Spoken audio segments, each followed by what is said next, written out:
Assalamualaikum warahmatullahi wabarakatuh. Saya Fanianda Safira dengan MPM 223510620 dari kelas 5D. Di sini saya akan memenuhi tugas mata kuliah dasar pemrograman mobile. Di sini saya akan menonton 5 video pembelajaran. Baiklah, ini adalah video pertama.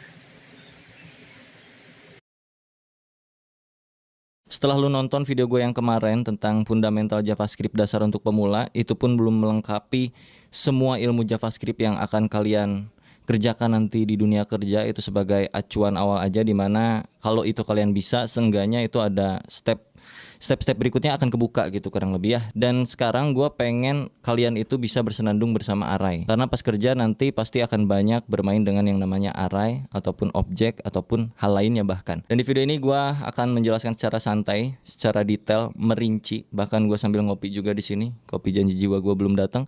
Sambil sebat juga. Jadi buat kalian yang masih di bawah umur, jangan ditiru hal-hal negatif ini. Kalian ambil hal positifnya aja di dalam sintaks-sintaks yang nanti kita akan belajar bersama, terlebih seputar array, karena ada banyak banget materi. Di sini gue punya 12 materi kurang lebih untuk kalian bisa belajar array. Entah akan berapa menit ini lamanya, tapi yang penting kalian enjoy aja untuk mendalami array ini, karena gue jamin ini akan terpakai ketika lu nanti pas kerja as a front end ataupun back end developer, dan khususnya untuk web developer gitu ya. Pingin belajar digital marketing tapi malah berujung pusing? Jangan khawatir karena dunia. Oke, gua akan coba rundown dari nol lagi untuk array itu sendiri. Kurang lebih si array ini kayak sebuah variabel yang bisa menampung multiple values. Itu inti dari array sebenarnya. Cuman masalahnya bukan gitu doang. Jadi ketika sebuah variabel punya value yang banyak, mau diapakan itu value-nya gitu. Nah, itu permasalahan ketika kita belajar yang namanya array, bro. Gimana cara kita ngelola isian dari variabel yang sudah punya banyak data. Contoh, di sini ada data seperti ini, di sini ada data function. Di sini ada objek misalnya.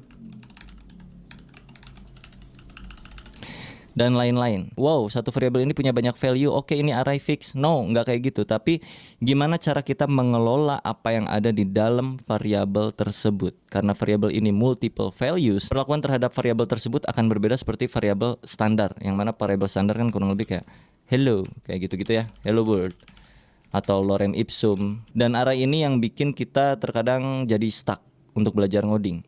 Nah, terlebih karena ini JavaScript, akan lebih stuck lagi kalau kalian pusing tentang array. Jadi seenggaknya di sini gue akan jabarkan secara manusiawi. Sebisanya gue menyampaikan aja. Jadi kalau misalkan ada yang salah dari ucapan-ucapan gue seputar pembahasan 12 materi array ini, gue nggak pakai skrip di sini. Gue cuma nyantumin poin by poinnya dari 1 sampai 12 apa yang harus gue bahas supaya nggak terlalu luas kemana-mana gitu. Tetap ada poinnya. Oke, kita mulai dari yang pertama. Mulai dari hal yang paling standar, cara membuat array. Kalau kalian tiba-tiba terjun ke sini, please tolong tonton dulu video yang kemarin yang untuk pemula, bagaimana cara membuat variabel, declare dan segala macamnya. Setelah itu baru bisa masuk sini supaya gue nggak perlu menjelaskan apa itu variabel dan kawan-kawannya. Materi pertama kita akan belajar cara membuat array, karena nggak cuma satu cara, kita bisa pakai banyak cara untuk bikin sebuah array. Yang pertama, kita bikin dengan cara yang paling standar. Taruh aja di sini kita punya array dengan nama array saya. Lalu di dalamnya itu banyak value 1, 2, 3, ini udah termasuk sebuah array. Dan taruhlah di sini gua isi array ini dengan muka, lalu dengan tangan, lalu dengan tangan, dan satu lagi pakai misalkan bibir. Kalau gua console.log array saya, maka dia akan menghasilkan array seperti ini. Tahapan pertama seperti itu untuk membuat sebuah array. Cara kedua membuat array, kalian bisa bikin array kosongan, array kamu mungkin ya di sini ya, kosong dulu. Terus lu isi nilai apa yang pengen lu masukin ke dalam array kamu di sini. Caranya tinggal panggil lagi array kamunya, lalu diikuti dengan siku-siku dan sama dengan values-nya itu apa. Sebelum kita masukin data nilai dan juga key-nya ke sini, gue akan jelaskan dulu ini maksudnya apa dan ini juga maksudnya apa. Karena nggak cuman sekedar oh senyum, oh tangan, oh bibir, oke, itu array, nggak cuman sekedar gitu. Kalian perhatikan di bagian konsol sini. Sorry, ini gue komen dulu. Di sini kalau kalian klik tanda panahnya, dia akan turun ke bawah dan kalian lihat di sini ada 0, 1, 2. Muka itu urutan ke-0, indeks ke-0, urutan pertama indeks ke-0 muka. Urutan kedua indeks ke-1 tangan. Urutan ketiga indeks kedua itu bibir. Bentar, notifnya gua matiin dulu anjir. Berisik banget ini. Right. Sorry ya kalau di sini suaranya berisik, ada suara burung, suara angkot dan segala macamnya. Jadi ketika kita bikin sebuah variabel, walaupun di sini kita nggak masukin key, nggak masukin angka 1230 123 itu, tetap di sini tuh sebenarnya ada. Yang mana 0 1 2 tadi itu disebut key atau indeks ya. Indeks dari sebuah array. Indeks itu mulainya dari 0. Sedangkan kita manusia bisa menghitung mulai dari 1. Itu yang bisa bikin kita pusing pas belajar ngoding. Sedangkan di dalam codingan itu mulai dari 0, tapi kita mulai dari 1. Dan terkadang juga sebaliknya. Jadi nanti akan ada hal-hal yang mesti kalian kulik lagi, apalagi seputar array. Oke, kita masuk ke cara kedua ya, karena kalian udah tahu 0, 1, 2 itu apa. Itu disebutnya indeks. Jadi indeks ke-0 adalah senyum, indeks ke-1 adalah tangan, indeks kedua adalah bibir. Urutan pertama adalah muka, urutan kedua adalah tangan, urutan ketiga adalah bibir kalau secara manusianya. Lalu pembuatan yang kedua kurang lebih itu kayak begini, dan kita mesti masukin indeksnya ke sini. Indeks berapa yang mau lu isi? Values-nya. Taruhlah indeks ke 0 dulu, ya kan, indeks ke 0 muka tuh. Kita taruh di sini, gua ganti dengan bibir misalnya. Lalu array kamu indeks ke 1 gua isi dengan misalnya dengan trompet. Trompet apa itu ya? Bunga lah kurang lebih. Array kamu dengan key indeks kedua itu gua isi X misalnya kayak gini. Kalau kita konsol log array kamu, maka akan menghasilkan hal yang sama saja. 0, 1, 2. Nah, kalau ini lebih jelas lagi karena lu mendeklarasikan si indeksnya. Indeks ke-0 tuh apa, indeks ke-1 tuh apa, indeks kedua tuh apa nilainya. Tapi di sini kan kalian enggak. Walaupun kalian enggak masukin key-nya, tapi secara otomatis sebelum koma itu adalah si 0, setelah koma itu adalah si 1, setelahnya lagi terus berurutan sampai ke ujung sepanjang data yang kalian punya. Nah, ini balik lagi dikit nih ke bagian array saya ya. 0, 1, 2. Kalau gua tanya ke lu yang baru ngoding, ini panjang datanya berapa di dalam satu variabel array saya ini? Apakah ada 2 atau apakah ada 3? Itu cukup pusing kalau untuk pemula waktu pertama kali belajar kayak gue dulu. Panjang data di dalam variabel array saya itu ada berapa? Apakah dihitung ini 2 atau 3? Yang jelas jawabannya 3. Cari taunya di mana? Di konsol log sini kalian bisa tambahin titik length yang artinya panjang data array saya itu berapa. Kalau kita save dan kita lihat ke sini itu 3. Karena yang terhitung adalah berapa banyak nilai yang ada di dalam arraynya, bukan akhir dari indeks yang ada di sini. Kalau dilihat di sini kan 2, seolah-olah gitu datanya tuh kayak ada 2 gitu. Padahal enggak. Karena mulainya dari 0. Jadi kalau kalian hitung ini 0 itu kan 1, 2, 3. Jadi tetap array.length-nya itu ada 3. Kurang lebih kayak gitu ya. Itu berbicara tentang panjang data. Tadi gua kelewat gitu. Lalu pembuatan yang ketiga dalam array itu kurang lebih kayak gini. Kita bisa pakai objek untuk memanggil si array ini. Jadi pertama misalkan array kita sama dengan new array dalam kurung kayak begini. Di dalam kurung sini kalian bisa isiin values-nya langsung. Contoh yang pertama misalkan gua isi setan. Lalu yang kedua gue isi mata. Dah gini aja. Oke. Kalau kita konsol log array kita, maka dia pun akan menghasilkan hal yang sama. 0, 1, length 2. Oke. Karena ada 1, 2. Sebanyak 2 data artinya panjang datanya itu 2. Dan indeks ke-0-nya adalah setan, indeks ke-1-nya adalah mata. Urutan pertamanya adalah setan, urutan keduanya adalah mata. Apakah kita bisa combine dengan ini? Tentu saja bisa, bro. Anggaplah ini kita nggak isi dulu. Sama kayak gini nih. Ini tuh sama seperti yang ini. Oke. Array kita akan masukkan nilai ke dalam indeks ke-0-nya itu sama dengan misalkan si bunga. Lalu kita save, yang muncul harusnya hanya bunga. Nih, 0 bunga. Sama aja. Kalau misalkan kita ngajeleng gimana, Bang? Array kita 3 sama dengan misalkan tepuk tangan. Indeks ke-1 keduanya akan jadi apa? Jadi undefined. Kalau kita cek ke browser atau empty, Lihat, empty kali 2. Artinya tidak terjabarkan apapun, cuman tetap dia masuk ke dalam lingkup array sini. Ya. Bunga, empty kali 2 yang artinya ada 2 nilai yang kosong lalu diikutin dengan nilai terakhir yaitu si tepuk tangan. Kalau kita panggil, ya, ini masuk ke materi kedua cara pemanggilan array sekaligus. Kita pengen manggil array ke-0 di dalam array kita. Array ke-0 atau indeks ke-0-nya adalah bunga. Jadi masukin langsung sini siku-sikunya, kasih tanda 0. Kalau kita save dan kita lihat ke log itu bakal muncul si bunga. Nih bunga. Tuh. Kalau pengen yang tepuk tangan berarti masukin sesuai indeksnya itu berapa? 3. Save. Berubah jadi ini ya, tangan. Lalu kalau kita panggil yang kosong tadi 2, 1, 2 itu kan kosong. Key yang kosong ya, indeks yang kosong, isinya nggak adaan, undefined. Jadi nilai yang empty kali 2 tadi itu sebenarnya bersifat undefined. Tidak terdefinisikan, belum diapa-apakan. Lalu yang 1 pun sama juga. 1 karena dia masih belum ada apa-apa, masih undefined juga.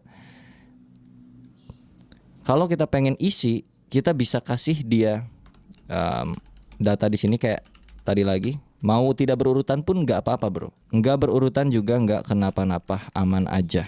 Taruhlah di sini X. Ya kan, ini nggak berurutan. Jadi X ada di sini dan value udah berubah jadi bunga ini dan ini. Cukup paham tentang penjabaran, pembuatan array dan juga pemanggilannya. Seharusnya cukup mudah ya untuk di awal kali kita belajar array, mulai dari pemanggilan dan juga pembuatannya dulu.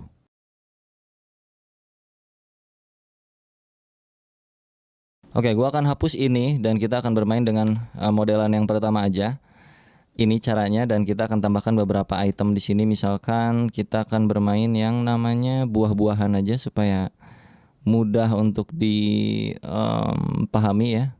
Oke, di sini jadi gua udah punya 1, 2, 3, 4, 5 data buah dan kita akan coba kelola ini. Bagaimana cara kita mengetahui buah-buah yang ada di dalam sini, kurang lebih kayak gitu. Untuk materi yang kedua itu kita harus tahu apakah array ini mengandung sesuatu atau tidak. Kayak contohnya misalnya, apakah di dalam data array saya mengandung semangka? Apakah di dalam array saya mengandung alpukat? Nah, kayak gitu ya. Kalau kita lihat secara kasat mata kan memang iya mereka mengandung semangka dan mengandung alpukat. Masa iya di sini kita tiba-tiba iya, kan nggak mungkin. Jadi harus kita coding sedikit. Array saya .includes apa yang akan lu cari? Mengandung, taruhlah mengandung semangka.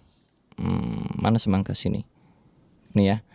Ini artinya apakah array saya mengandung semangka? Ya. Jadi kita akan coba buat dia di dalam variabel const is semangka, bahasa Inggrisnya apa ya? Is semangka lah. Udah semangka aja, lupa gua. Bahasa Inggris semangka apa sih anjing? Oke, semangka ya. Kita konsol log semangkanya. Kalau dia bernilai true maka dia ada semangkanya. Kalau dia bernilai false maka di dalam array saya ini nggak ada semangkanya. Kita cek ke browser. True artinya dia ada semangkanya. Kalau gua masukkan selain semangka, taruhlah di sini gua buah apa ya? Nah, buah ini nih. Buah pisang. Ini kan nggak ada pisang ya. Kita coba masukin pisang sini.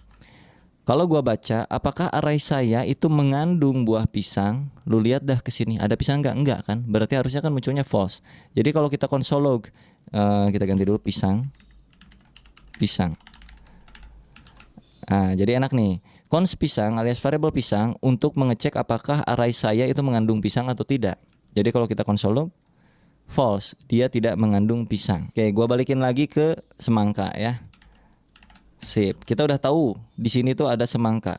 Kalau misalkan lu pengen tahu semangka itu ada di posisi indeks keberapa, lu udah tahu di sini ada semangkanya. Anggaplah lu nggak punya gambar buah-buahan ini di dalam array ini. Anggaplah ini nggak ada, gua tutup. Anggaplah ya. Misalkan ini gua cut. Ternyata di dalam array itu memang mengandung semangka. Dan lu harus tahu semangka itu ada di posisi keberapa, didempet sama buah-buahan apa misalnya gitu. Dan untuk mengetahui itu lu bisa pakai yang namanya index of. Jadi const posisi pisang sama dengan array saya dot index of apa yang mau lu masukkan. Ini bukan pisang lagi, ini semangka, sorry Pak, semangka. posisi semangka. Oke. Masukkan ke sini index of semangka. Kalau gua konsolog semangka, dia udah tahu lah ya, dia ada true. Dan jika true, maka gua akan munculkan posisi semangkanya. Maka kita di sini mesti kasih kondisi sedikit lah. Jika semangka, maka console.log posisi semangkanya. Oke. Ini artinya kalau semangka bernilai true, maka munculkan posisinya. Jika tidak, console.log saya tidak tahu posisinya di mana. Kalau kita refresh, ada di indeks ketiga. Apakah betul? 0, 1, 2, 3. Itu untuk mengetahui semangka. Jadi kalau kita perlengkap di sini, kalau gua pakai backtick di sini ya, bro.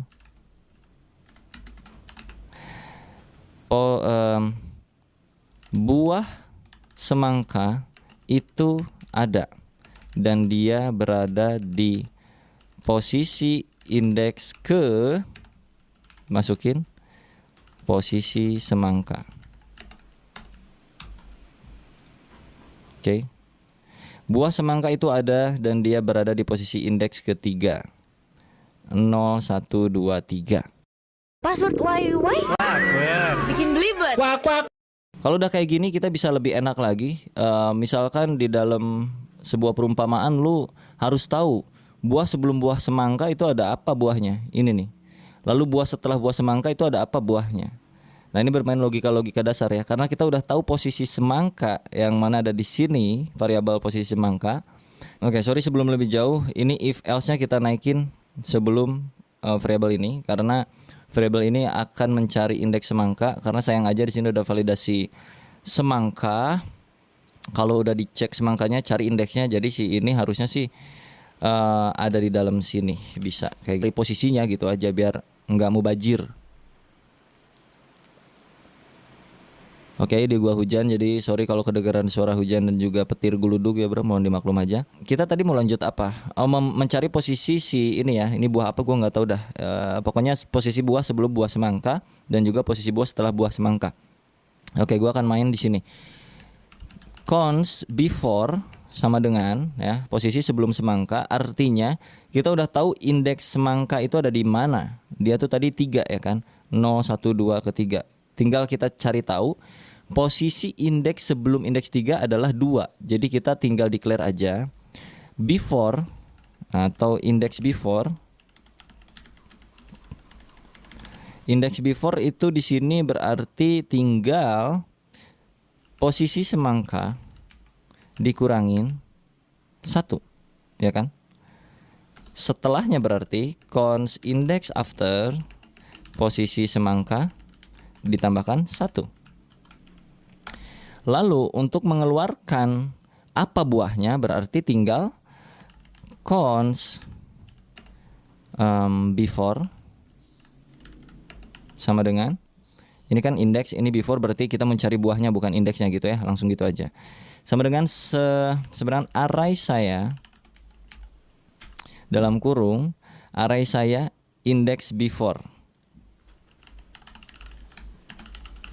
Gitu. Ini untuk before dan untuk after berarti index after. Ntar gue jelasin, tenang aja. Artinya cari sesuatu di dalam array saya dengan indeks before, yang mana indeks before adalah 3 dikurangi 1, artinya indeks kedua untuk before semangka, sebelum semangka. Indeks kedua adalah 0, 1, 2, tepat. Lalu untuk yang after, array saya indeks after. Indeks after adalah posisi semangka plus 1. Posisi semangka tadi 3 ditambah 1 berarti 4. 0, 1, 2, 3, 4. Udah ketahuan. Jadi kalau kita log di sini console.log pakai backtick lagi. Posisi buah sebelum semangka adalah before. Oke. Buah setelah semangka adalah after. Jadi kalau kita reload cek ke browser, dia akan menghasilkan buah sebelum semangka adalah buah ini, buah setelah semangka adalah buah ini, buah semangka itu dan bla bla bla bla bla bla. Mengerti?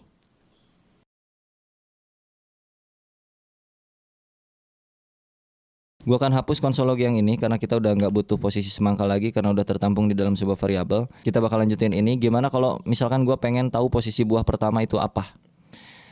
Buah apa gitu. Jadi ada shorthand yang bisa kalian pakai di JavaScript. Lu tinggal cons buah awal sama dengan array saya dot shift. Maka lu akan tahu posisi buah awal itu apa. Oke, kalau kita konsol log, buah awal adalah buah awal.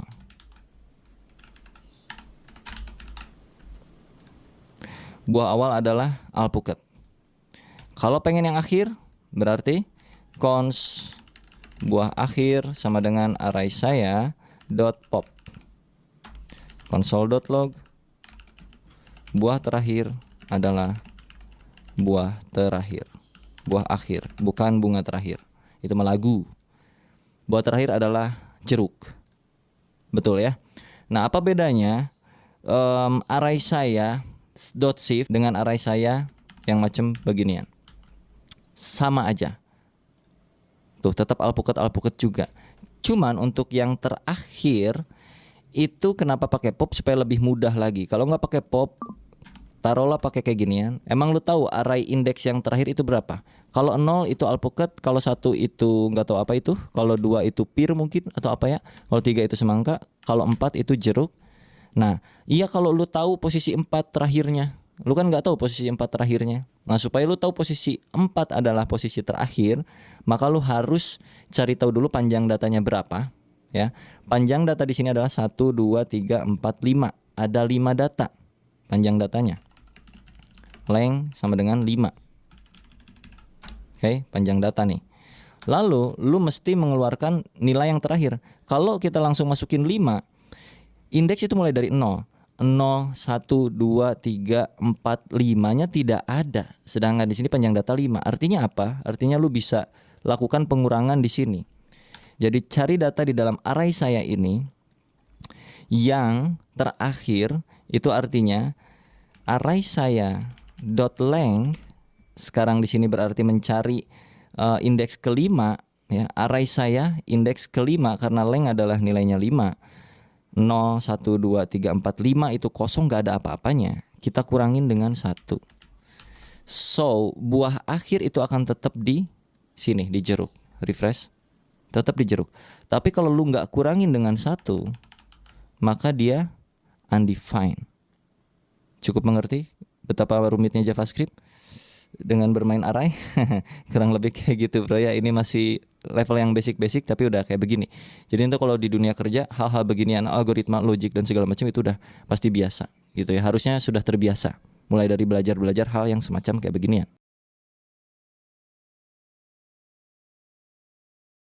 Kayak kita udah bikin gimana caranya membuat array, terus kita juga udah cara panggil value-nya, cara menentukan posisinya. Ada satu hal yang belum gua sebutkan di sini, nih gua akan hapus dulu. Modelan yang terakhir, tadi kita belum ubah key-nya, yang mana key itu bisa diubah juga. Tadinya kan 0 1 2 3 0 1 2 3 kayak gitu-gitu terus, dan kita misalkan pengen ngasih ciri ke dalam key-nya karena ini buah-buahan kebetulan. Jadi taruhlah di sini gua akan hapus dulu dan kita kasih array kosong di sini.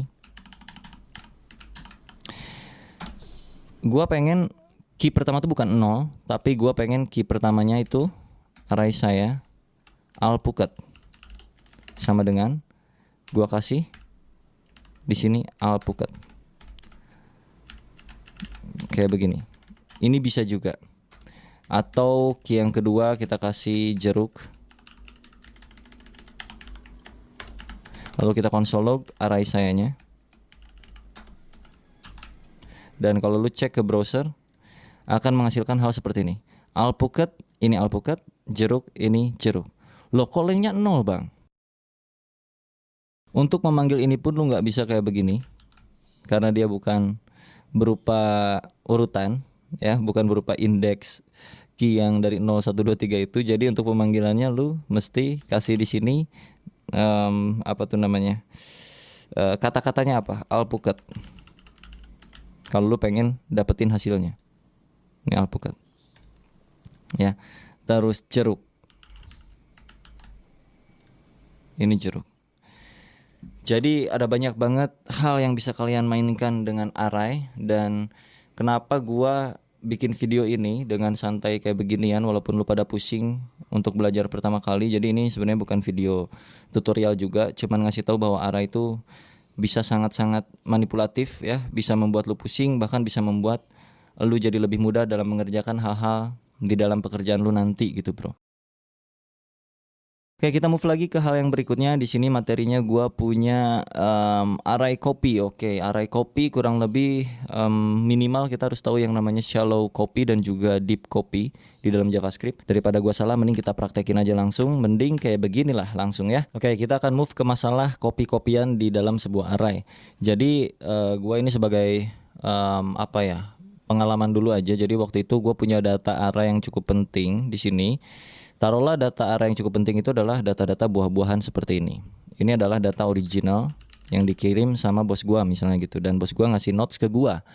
Lu boleh kelola array itu tapi jangan sampai merubah nilai standarnya, nilai yang gua kasih di awal. Nilai originalnya itu nggak boleh berubah. Gua waktu itu langsung bikin kayak begini duplikasinya dari array tersebut. Oke, taruh di sini new array saya sama dengan array saya. Ini yang gue lakukan dulu waktu gue kerja pertama kali dan mengelola array. Kurang lebih ini yang gue lakukan dan itu cukup goblok bagi gue. Lalu di sini gue taruh console log untuk kalian tahu apa yang terjadi di dalam array yang baru, new array saya. Gue akan masukkan ke sini.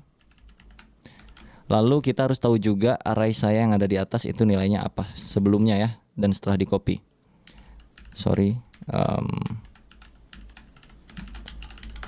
Oke, jadi di sini gue udah konsol 2 biji. Yang pertama yang original dan yang kedua ini gue kasih ciri KW alias duplikasi dari array saya. Dan memang kalau kita konsol log itu menghasilkan hal yang sama. Lihat gambarnya pun ini buah-buahan yang sama, betul? Kelihatan gak sih? Kelihatan dong harusnya. Buah-buahan yang sama nih. Cuman masalahnya gue nggak sadar ketika gue manipulasi isi array yang baru itu ternyata terimpact kepada isi array yang original.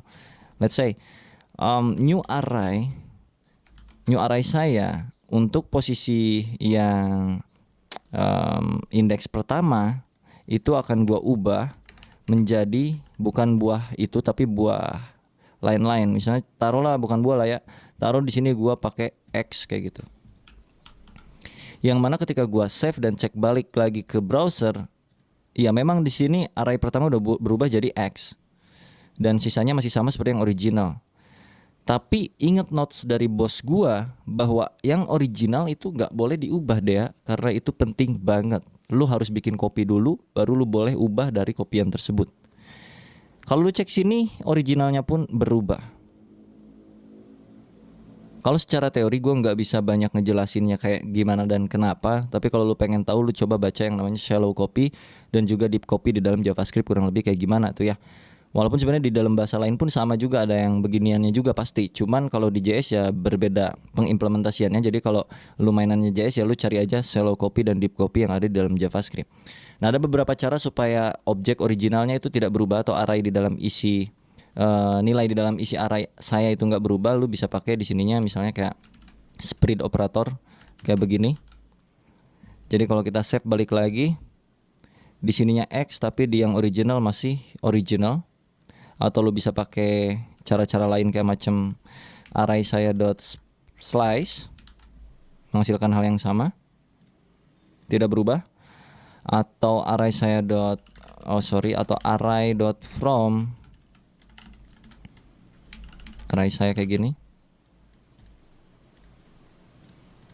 tidak berubah. Atau lu bisa main kayak macam json.parse di sini, terus lu kasih json stringify dan masukkan array saya ke sini dan nggak berubah, aman kayak gitu. Jadi diperhatikan aja dalam hal mengcopy sebuah array untuk bermain original dan duplikat atau KW-nya. Kalau pengen fokus merubah yang KW-nya itu tidak disarankan dengan cara yang seperti gua tadi di awal kayak begini. Lebih baik lu bikin memang objek baru dari array yang ini. Terlebih kalau kasusnya misalkan udah ada requirement bahwa original value dari array yang pertama itu nggak boleh berubah. Nah berarti nggak bisa pakai cara kayak beginian. Tapi ya tergantung situasinya lo mau kayak bagaimana. Kalau mau kayak begini ya ini sama aja kayak lo nggak usah ngetik ini gitu, udah aja langsung manipulasi di dalam array sayanya aja gitu. Jadi tetap disesuaikan dengan kondisi. Jadi nggak bisa juga dipaksakan harus pakai yang copy. Itu nanti akan bersinggungan juga dengan hal-hal kayak macam performance. Ya jadi cukup ribet memang sebenarnya.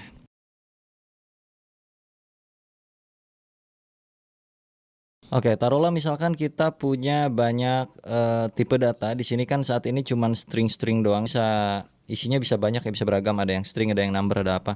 Taruhlah yang pertama itu pisang, lalu yang kedua misalkan nomor 10, lalu yang ketiga misalkan sebuah objek dengan isian di sini misalnya tomato sama dengan true.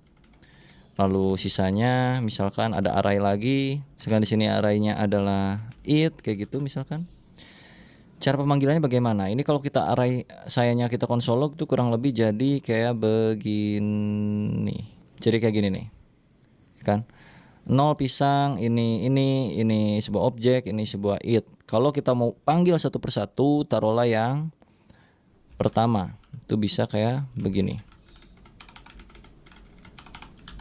Ini akan muncul pisang doang. Lalu kalau yang ke-1 itu muncul angka 10, kalau kedua itu muncul yang ini tetap sama tomato. Lalu untuk yang terakhir kalau kita 3 it. Kalau misalkan di dalam array yang it itu ada lagi misalkan food kayak begini. Jadi eat food.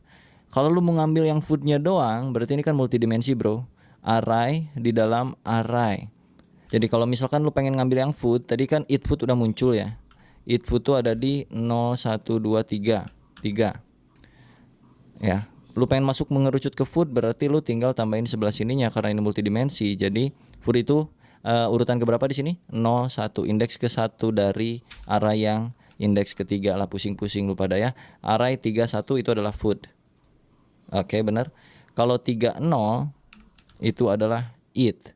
Karena kan 0, 1, 2, 3 0, 1 3, 0 berarti eat, 3, 1 berarti food. Nih eat, ini food gitu kurang lebih. Kalau misalkan ini array 1 kalau misalkan ininya 0 itu kan tetap balik ke pisang. Kalau di sini lu pakai double kayak gini 0 ke 1 misalkan nggak akan ada ya. Jadi di dalam array itu bisa bersifat apa saja, termasuk juga sebuah function di dalam sini.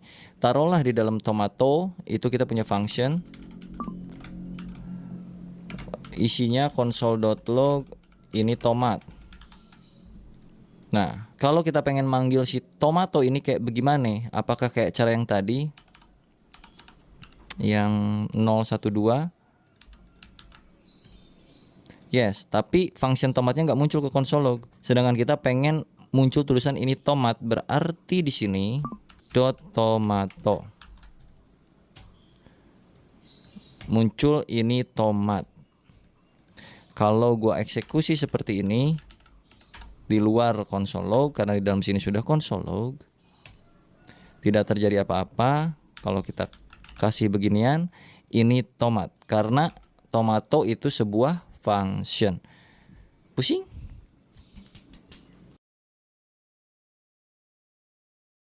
Sekarang kita coba merging dua buah array menjadi satu, kurang lebih dengan cara yang cukup sederhana. Taruhlah di array pertama, array saya, lagi-lagi array saya itu kita punya 3 atau berapa buah inilah ya, buah anggur. Gua duplikat, terus lu punya variabel array kamu dengan isian di sini misalkan bibir dan juga setan dan juga misalkan trompet. Kalau kita mau combine itu berarti kita bikin satu penampungan variabel baru di sini, merge array sama dengan array saya atau array kamu, bebas terserah lu, .concat dengan array yang mana. Artinya array saya digabung dengan array kamu. So kalau gua console.log merge array itu akan menghasilkan penggabungan semuanya. Anggur, pisang, alpukat, bibir dan semua ini. Itu kalau penggabungan array pakai concat. Sekarang kita coba untuk mapping datanya, untuk memecah data array yang ada di dalam sini. Itu udah tercombine kan banyak ya. Terus kita pecah merge array ini ya dengan cara beberapa hal. Kita pakai kayak list of merge array, terus tinggal lu enter, kasih tab, terus console.log listnya. Gini doang juga bisa, dan akan menghasilkan urutan-urutan dari isi di dalam array tersebut yang sudah tercombine gitu bro. Ini semua muncul per urutan. Kalau pengen muncul indeksnya itu bisa pakai yang namanya in list in merge array console.log list. List ini dipanggil lagi di sini, yang mana artinya list ini adalah hasil akhir dari loopingan yang kita lakukan. Kita di sini melooping yang merge array. Jadi kalau dilihat 0 1 2 3 4 5 sebanyak data itu. Kalau misalkan pengen keduanya lu punya, lu bisa pakai mapping map.map merge array.map kayak begini. Terus lu kasih dua parameter. Yang pertama itu parameter nilainya, taruh value dan taruh index di sini. Lalu lu kasih function row function kalau gue kayak gini biasanya. Terus lu tinggal console.log value dan juga indeksnya. Jadi kalau dicek nanti akan menjadi seperti ini. Anggur indeks ke 0, pisang indeks ke 1, ini indeks kedua, atau lu balik-balikin juga boleh. Di sini indeks, di sini value. Kayak begini juga bisa. Dan kita akan coba merealitakan ini bro. Misalkan ini tuh datanya data dari bagian back end di belakang sana ya, dari API. Taruhlah datanya kurang lebih kayak macam begini. Misalkan ini datanya, datas. Lalu kata bos lu disuruh, gue pengen di bagian front end itu muncul bagian namanya doang. Gak usah dikasih tahu stacknya apanya kayak gimana. Ya kita bisa pakai banyak cara. Salah satunya misalnya mapping data ya. Taruhlah ini gue hide dulu. Datas.map.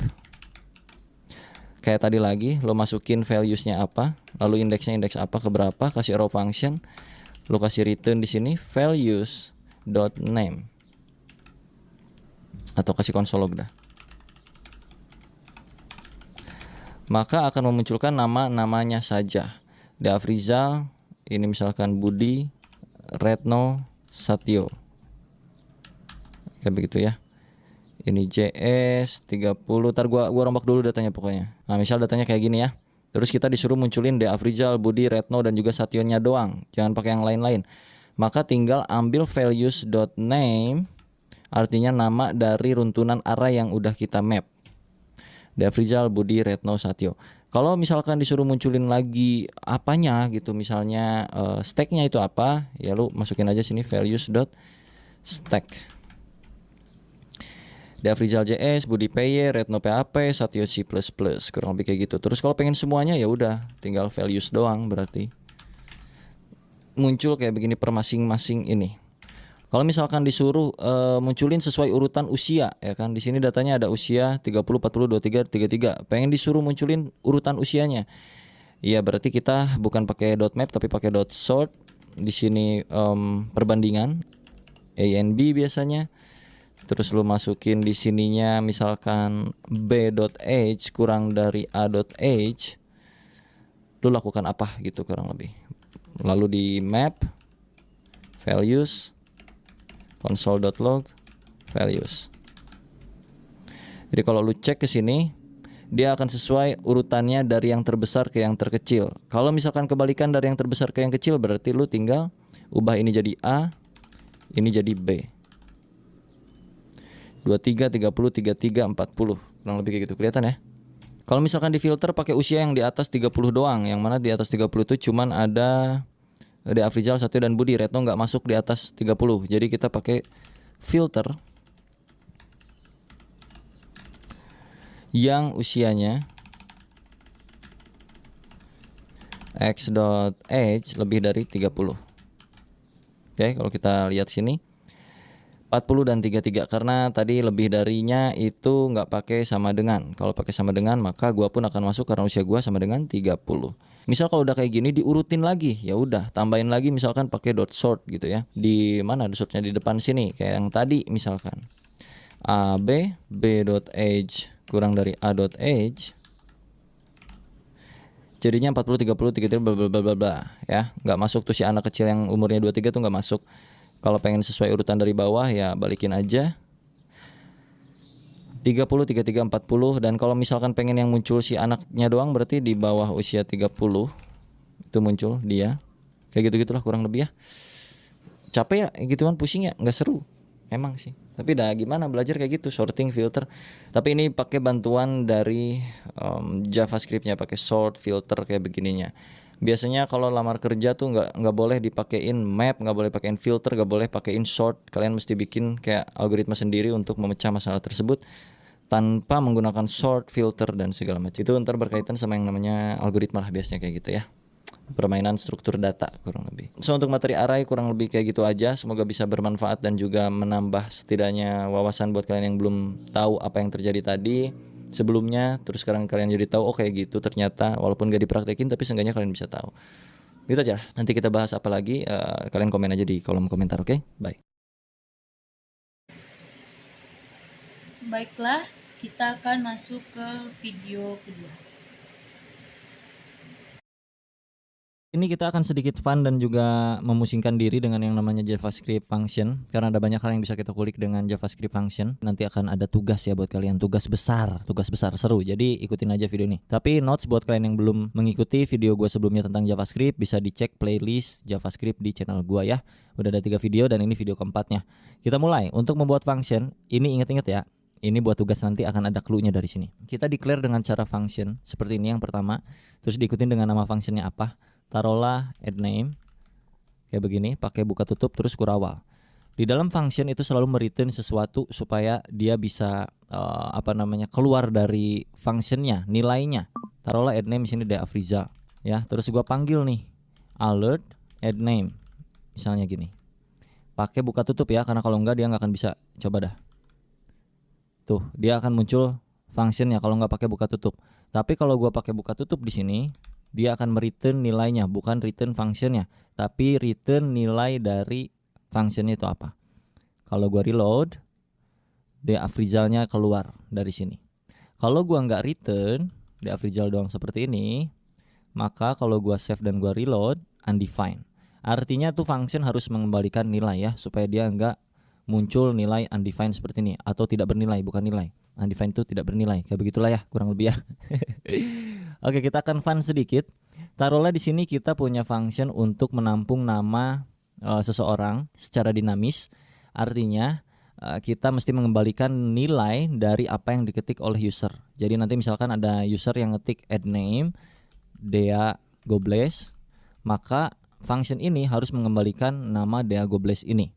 Yang artinya kita udah mengirim data dari pemanggilan functionnya. Untuk mengambil atau menangkap datanya, itu kita tinggal taruh di sini sebuah variabel untuk menampung data ini. Taruhlah nama variabelnya di sini full name. Untuk mengembalikan nilai ini, kita tinggal return full name-nya. Kayak begini ya. Artinya function add name dipanggil dan dikasih nilai Dea Gobles dari pemanggilannya langsung. Terus di functionnya itu kita tangkap lewat satu variabel yang bernama full name dan pengembaliannya adalah return full name-nya. So kalau gua save dan kita coba reload pakai alert ya, alert dulu deh. Maka Dea Gobles masuk sini. Nah, untuk video ini gua akan ubah return-nya, walaupun di JavaScript kan diharuskan return ya, tapi karena kita modenya mode development alias mode belajar juga, jadi ini gua ganti return jadi console log supaya bisa lihat langsung di sini hasilnya tanpa pakai alert ya. Gua hapus dulu alertnya. Ini return gua ganti jadi console.log full name. Jadi pas di save dia akan muncul Dea Gobles. Ini kalau satu parameter. Kalau dua parameter diganti di separate pakai koma, dipisah pakai koma. Taruh di sini first name, di sini last name. Jadi yang di return, console log itu return ya, anggaplah seperti itu. First name, koma, last name. Di sini kalau kayak gini doang, Dea Gobles undefined. Karena function ini itu kan dia nangkep dua data, dua kiriman data. Sedangkan di function ini kita cuman satu kiriman data ini. Kalau kita tambahin Dea Gobles, tambahin kayak gini Margodoso, maka udah nggak undefined tuh, karena sesuai. Ini data pertama, koma, data kedua. Data pertama masuk ke first name, koma, data kedua masuk ke last name. Atau mau panggil satu-satu boleh. First name, terus console log lagi. Last name, Diago Blaze Margodoso. Mau ditambahin lagi di sini ya misalnya nama depan titik 2. Di sini nama belakang, nama keluarga, nama marga lah, taruhlah gitu ya. Jadi nama depan Diago Blaze, nama marga Margodoso. Seperti itu. Ini yang kita sebut sebagai permainan pengiriman data ke function. Bisa disebut passing data, passing parameter, passing value, passing apa kayak selalu ya, passing pengiriman dan penangkapan data, kurang lebih kayak begini. Nah, sebenarnya di dalam function JavaScript ini itu termasuk bagian dari yang namanya argumen. Di sini di pemanggilan function addName, kedua parameter ini adalah sebuah argumen yang kita ketik. Argumen pertama adalah bernilai string dengan isian Diago Blaze. Argumen kedua adalah Margodoso ya. Tanpa kita harus panggil di situ parameter pemanggilannya dengan cara bikin satu variabel atau dua variabel sesuai dengan berapa banyak jumlah argumen yang dimasukin, kita juga bisa lewat yang namanya console.log arguments. Ini hapus aja. Bahwa sebenarnya pun function itu sudah mempunyai argumen tanpa kita masukin parameter di dalam functionnya. Kalau kita console log argumen akan muncul kayak beginian. Argumen 2 Diago Blaze dan juga Margodoso, betul? Untuk manggil yang pertama itu bisa pakai 0. Untuk manggil yang kedua itu bisa pakai 1. Jadinya Diago Blaze Margodoso. Kalau pengen kayak tadi ya sama aja. Komain aja sini. Nama depan, yang ini nama belakang gitu, atau nama marga. Sama kayak tadi, tanpa kita tangkap datanya di parameter functionnya, tapi kita panggil lewat yang namanya argumen. Kalau kita nggak tahu argumennya bang, kayak gimana ya, pakein for loop lah kurang lebih. Contoh, for let i arguments.length i kurang dari argument.length i plus plus console.log arguments i Margodoso. Oh sorry, dari 0 mulainya, salah. Diago Blaze Margodoso. Sini tinggal tambahin. Buat website praktis dengan AI website Diago Blaze. Nama saya Margodoso. Kurang lebih kayak gitu. Atau nama lengkap. Ya karena di looping kan kayak gitu ya. Sebenarnya bisa diakal-akalin juga lah. Nama lengkap Diago Blaze, nama lengkap Margodoso. Ini kalau misalkan ceritanya bukan nama depan nama belakang, tapi banyak nama. Fikri Go Blaze misalnya. Deden Go Blaze. Kayak gitu-gitulah kurang lebih ya. Tapi ini kan ribet, jadi nggak usah gini, udah normal aja hidup mah bro. Pakai parameter aja dah. Itu untuk studi kasus tertentu kita bisa pakai begituan. Tapi yang paling standar ya username atau di sininya nama awal, first name, last name gitu. Console log first name plus last name itu bisa, atau pakai koma juga bisa. Dan jangan lupa karena di sananya itu 2, di sini juga 2 ya. Diago Blaze Fikri Go Blaze. Kalau nggak pakai koma dia akan bersatu, kalau pakai koma dia akan jadi spasi. Nah gitu, gampang-gampang. Ini metode pertama pembuatan function, lalu kita masuk ke yang kedua dengan cara functionnya itu ditampung ke sebuah variabel. Taruhlah addName ini adalah sebuah variabel ya. Cons ya sedikit lucu di JavaScript memang, tapi ya mohon dimaklum. Cons full name sama dengan, nah lo pusing-pusing lo. Ini gue zoom out dikit. Tuh kayak gini deh. Cons full name sama dengan function addName. Ya. Ini bukan lagi manggilnya bukan lagi pakai addName tapi tinggal full name. Sama aja hasilnya. Itu bisa juga kayak gitu. Jadi dijadiin sebuah variabel. Pusing lu ya kan? Yeay. Dan yang ketiga, pembuatan function itu juga bisa pakai yang namanya keyword new. Jadi misalkan gini. Cons full name, ini gue balikin lagi ya. Normalin kayak gitu. Full name sama dengan new function, pakai F gede dalam kurung seperti itu. Bisa seperti ini. Dan kalau kita masukin ke sini parameter first name,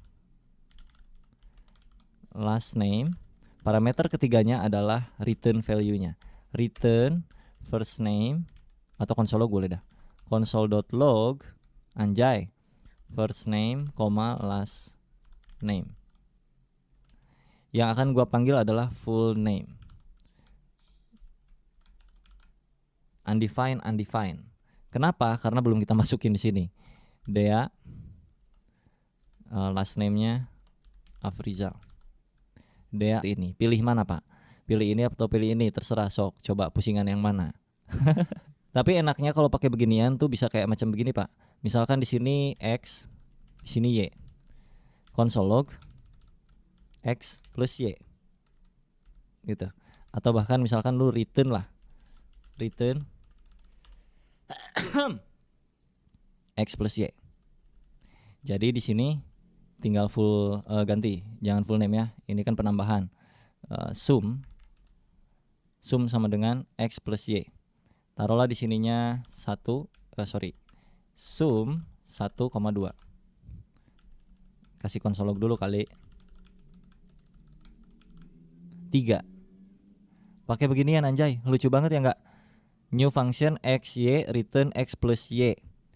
Console log sum 1,2. Langsung tuh bertambah. Atau sininya console log deh biar nggak capek di luar pakai console log ya kan. Jadi kalau pakai yang new itu parameternya itu ya. Parameternya itu jadi langsung di dalam string gitu. Ntar. Ya kan? Misalkan 10 tuh kayak gitu-gitu. Kalau nggak pakai passing data itu bisa tinggal gini doang. Console log ini sum. Misal gitu ya. Nggak usah gini, tinggal sum. Ini sum. Tuh, kayak gitu ya. Lucu banget ya bikin function anjir, apa beda sama variabel ya kan? Tapi gua akan coba kasih tahu yang paling sering gua pakai di industri yaitu namanya raw function. Kurang lebih kalau kita bikinan sum pakai raw function jadinya kayak gini. Ini kan pakai yang new, kalau pakai function biasa sum 2 misalnya gini. Console.log sini passing parameter xy, console log x plus y.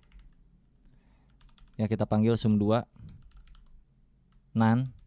Oh belum diisi. 2 plus 4 6 ya. Ini cara pertama.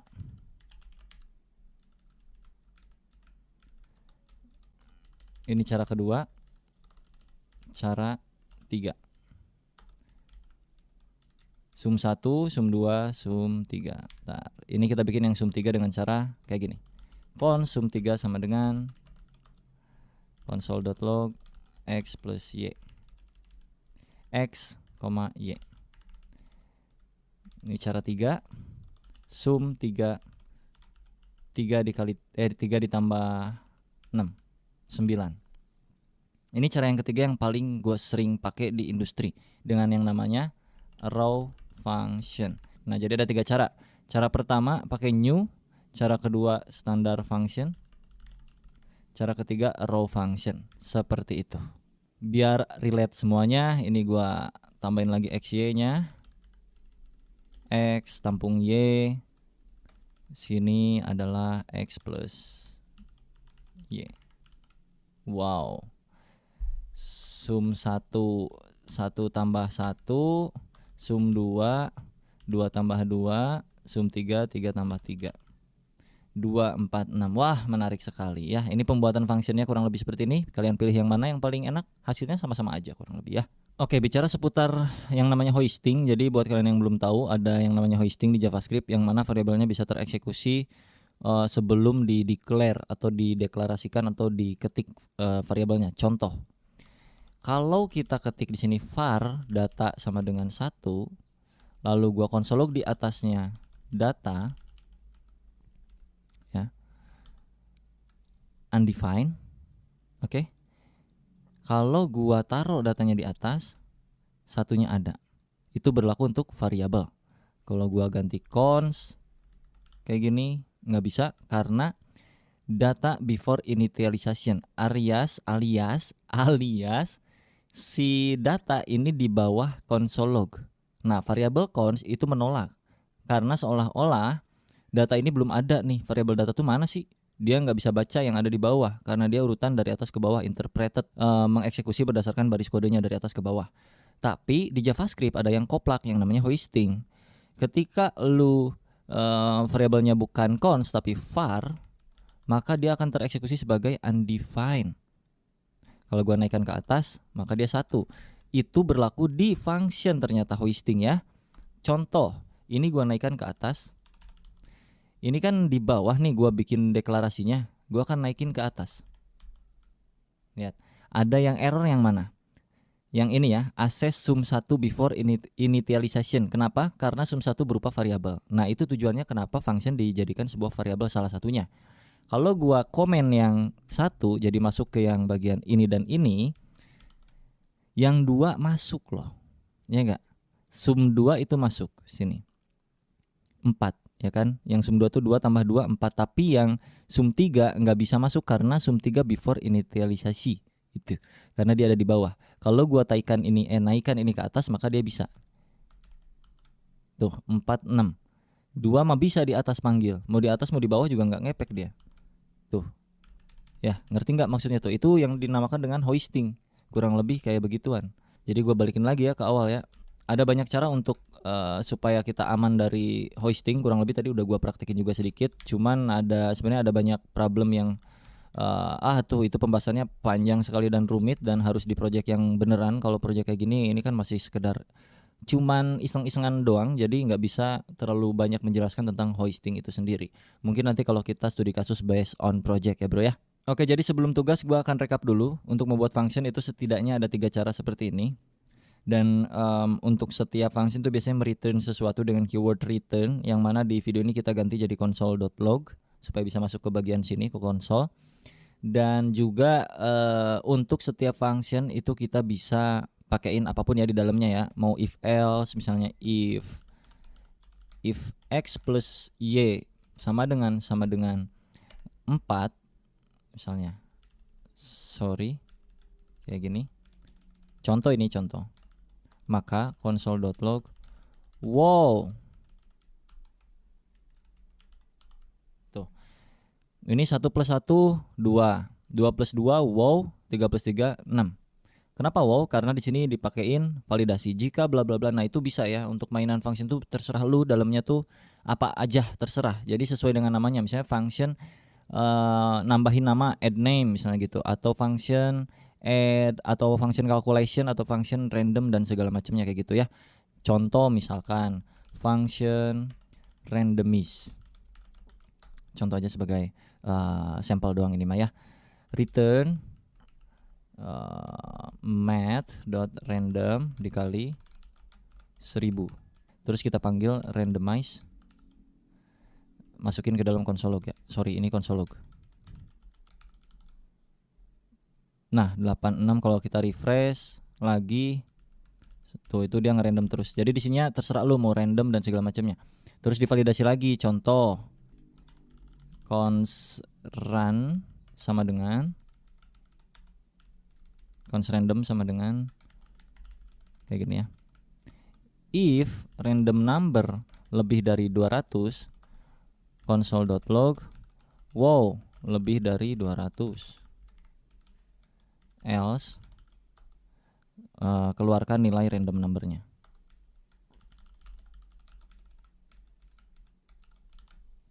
Gitu. Ini kurang dari 200. Nah, ini lebih dari 200. Wow, lebih dari 200. Berarti ya kalau lu mau make sure itu lebih dari 200 ya tinggal masukin sini random numbernya. Tuh 376. 700. Tuh kalau nggak lebih dia akan muncul kayak gitu. Ya kurang lebih gitulah. Jadi function itu terserah lu ya, mau apapun isinya, mau gimana logiknya lu masukin ke dalam function. Jangan lupa dipanggil, tinggal algoritma bermain gitu dan pola pikir kita aja untuk memainkan function seperti apa sesuai dengan penamaan functionnya. Oke, kita masuk ke tugas. Yang pertama tugasnya adalah Baiklah, kita akan masuk ke video pembelajaran yang ketiga.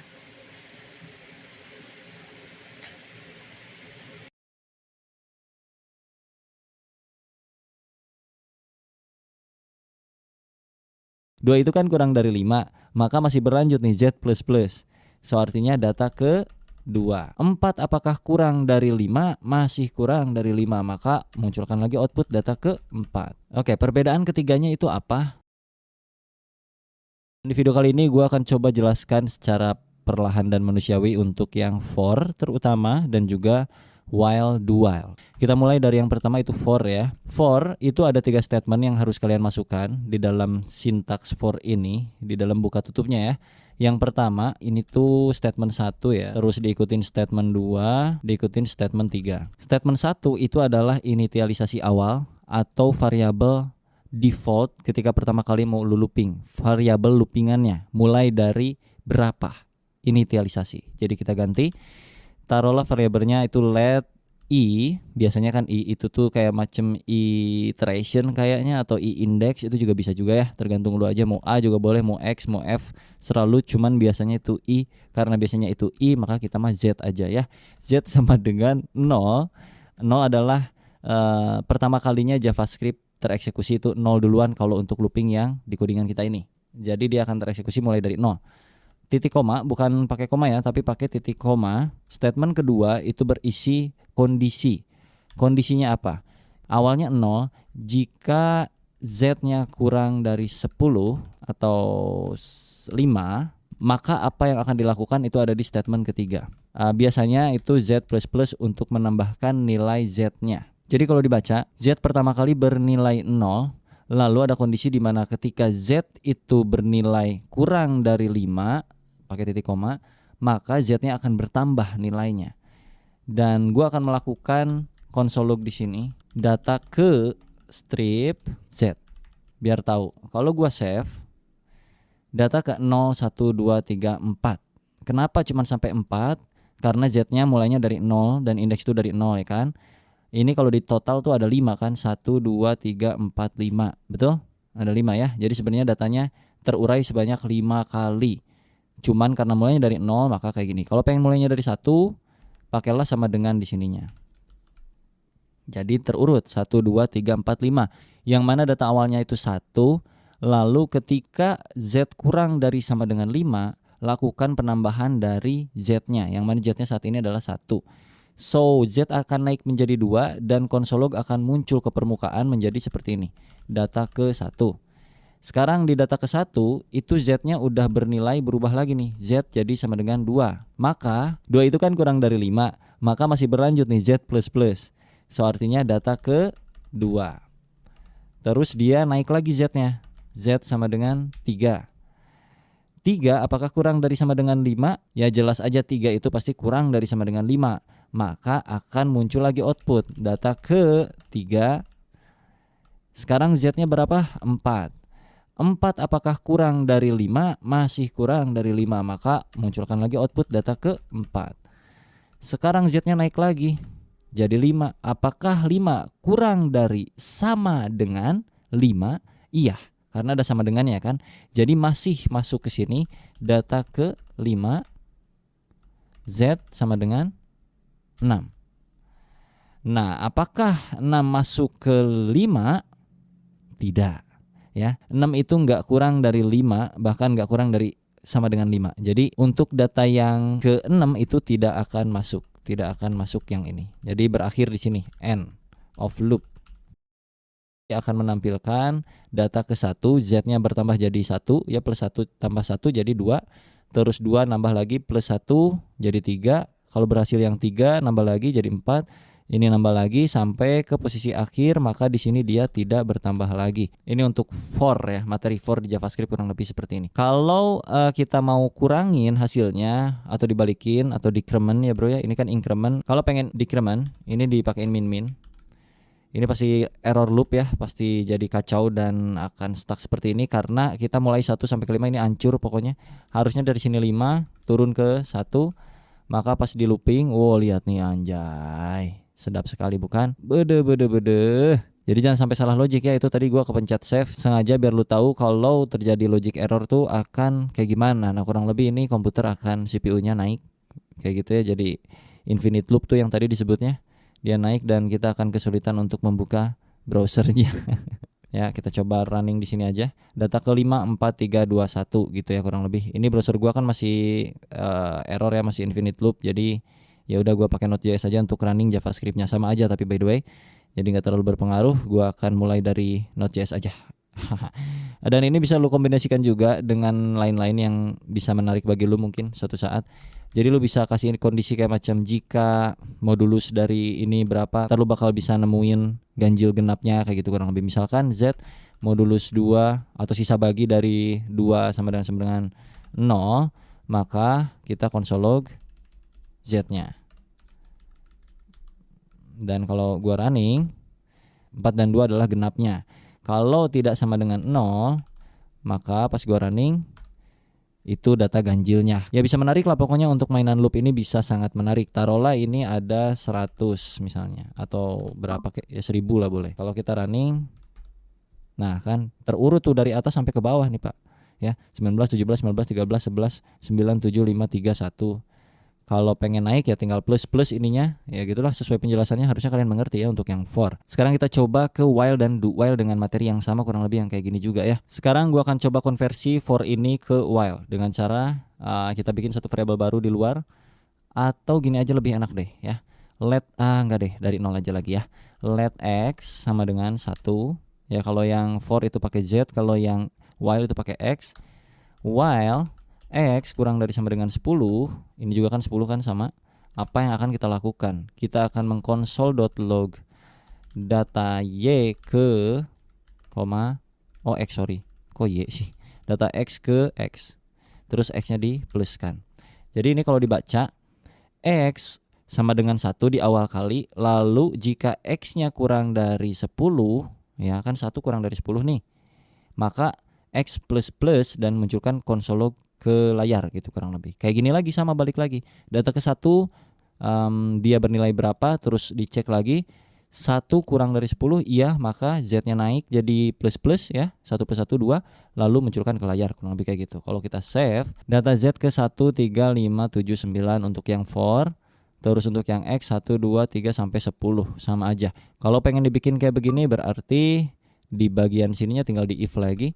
If x persen 2 tidak sama dengan 0, maka konsol lognya naikin 13579 13579 sama outputnya ya untuk yang while. Sekarang untuk yang do while kita konversi lagi jadi y ya, do while ya. Let y sama dengan 1, do lakukan apa dulu kalau do while? Konsol log dulu data y ke strip y, lalu naikkan nilainya y plus selama apa gitu. While, nah while-nya di sini ya bro. While y kurang dari gimana sih, gue lupa anjir. Sorry. While, nah gini nih. While y kurang dari 10 sama dengan 10. Ini kalau gua save dan kita running lagi. 1 nih ya, y-nya 1 2 3 4 5 6 7 8 9 10. Oke. Y-nya aman ya, sama ya. Lalu kita konversi lagi kayak hal yang tadi di atas. Ini tinggal kopas aja. Tempel sini. Ganti x-nya jadi y, ganti x-nya jadi y. Terus kita clear dan kita run lagi. Hasilnya sama 13579. Ini versi do while-nya, ini versi while, ini versi for. Oke, perbedaan ketiganya itu apa? Kita taruh if-nya hapus dulu. Ya, kita ganti aja if-nya, ilangin biar membuktikan perbedaannya apa biar kelihatan enak. Bagusnya sih pakai satu variabel aja ya. Let z sama dengan 1, terus semuanya pada pakai z aja langsung di sininya. Harusnya sih. Coba run ya. Sampai 5 semuanya aman ya. Z, X, Y. Sekarang untuk perbedaan yang while dan do while itu sangat signifikan ketika kondisinya itu tidak sesuai. Kalau kita coba yang while itu kondisinya enggak sesuai untuk loopingannya, kondisi awalnya adalah X 10. Kalau dibaca, apakah 10 kurang dari sama dengan 5? Tentu saja tidak, 10 lebih besar dari 5.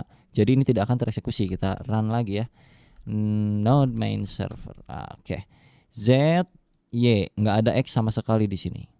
Berbeda dengan do while, yang mana dia akan mengeksekusi setidaknya 1 kali, walaupun kondisinya itu nggak matching. Taruh di sini X-nya sama dengan 1, dinormalin lagi. Terus untuk Y gua taruh 10.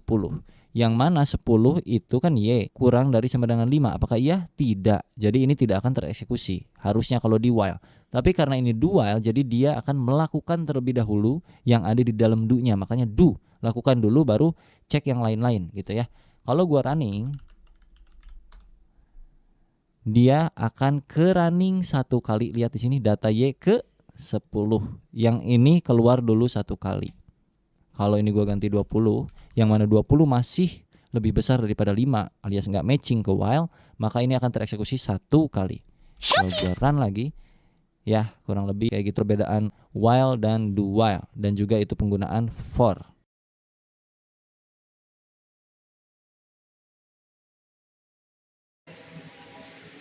Baiklah, kita akan masuk ke video keempat.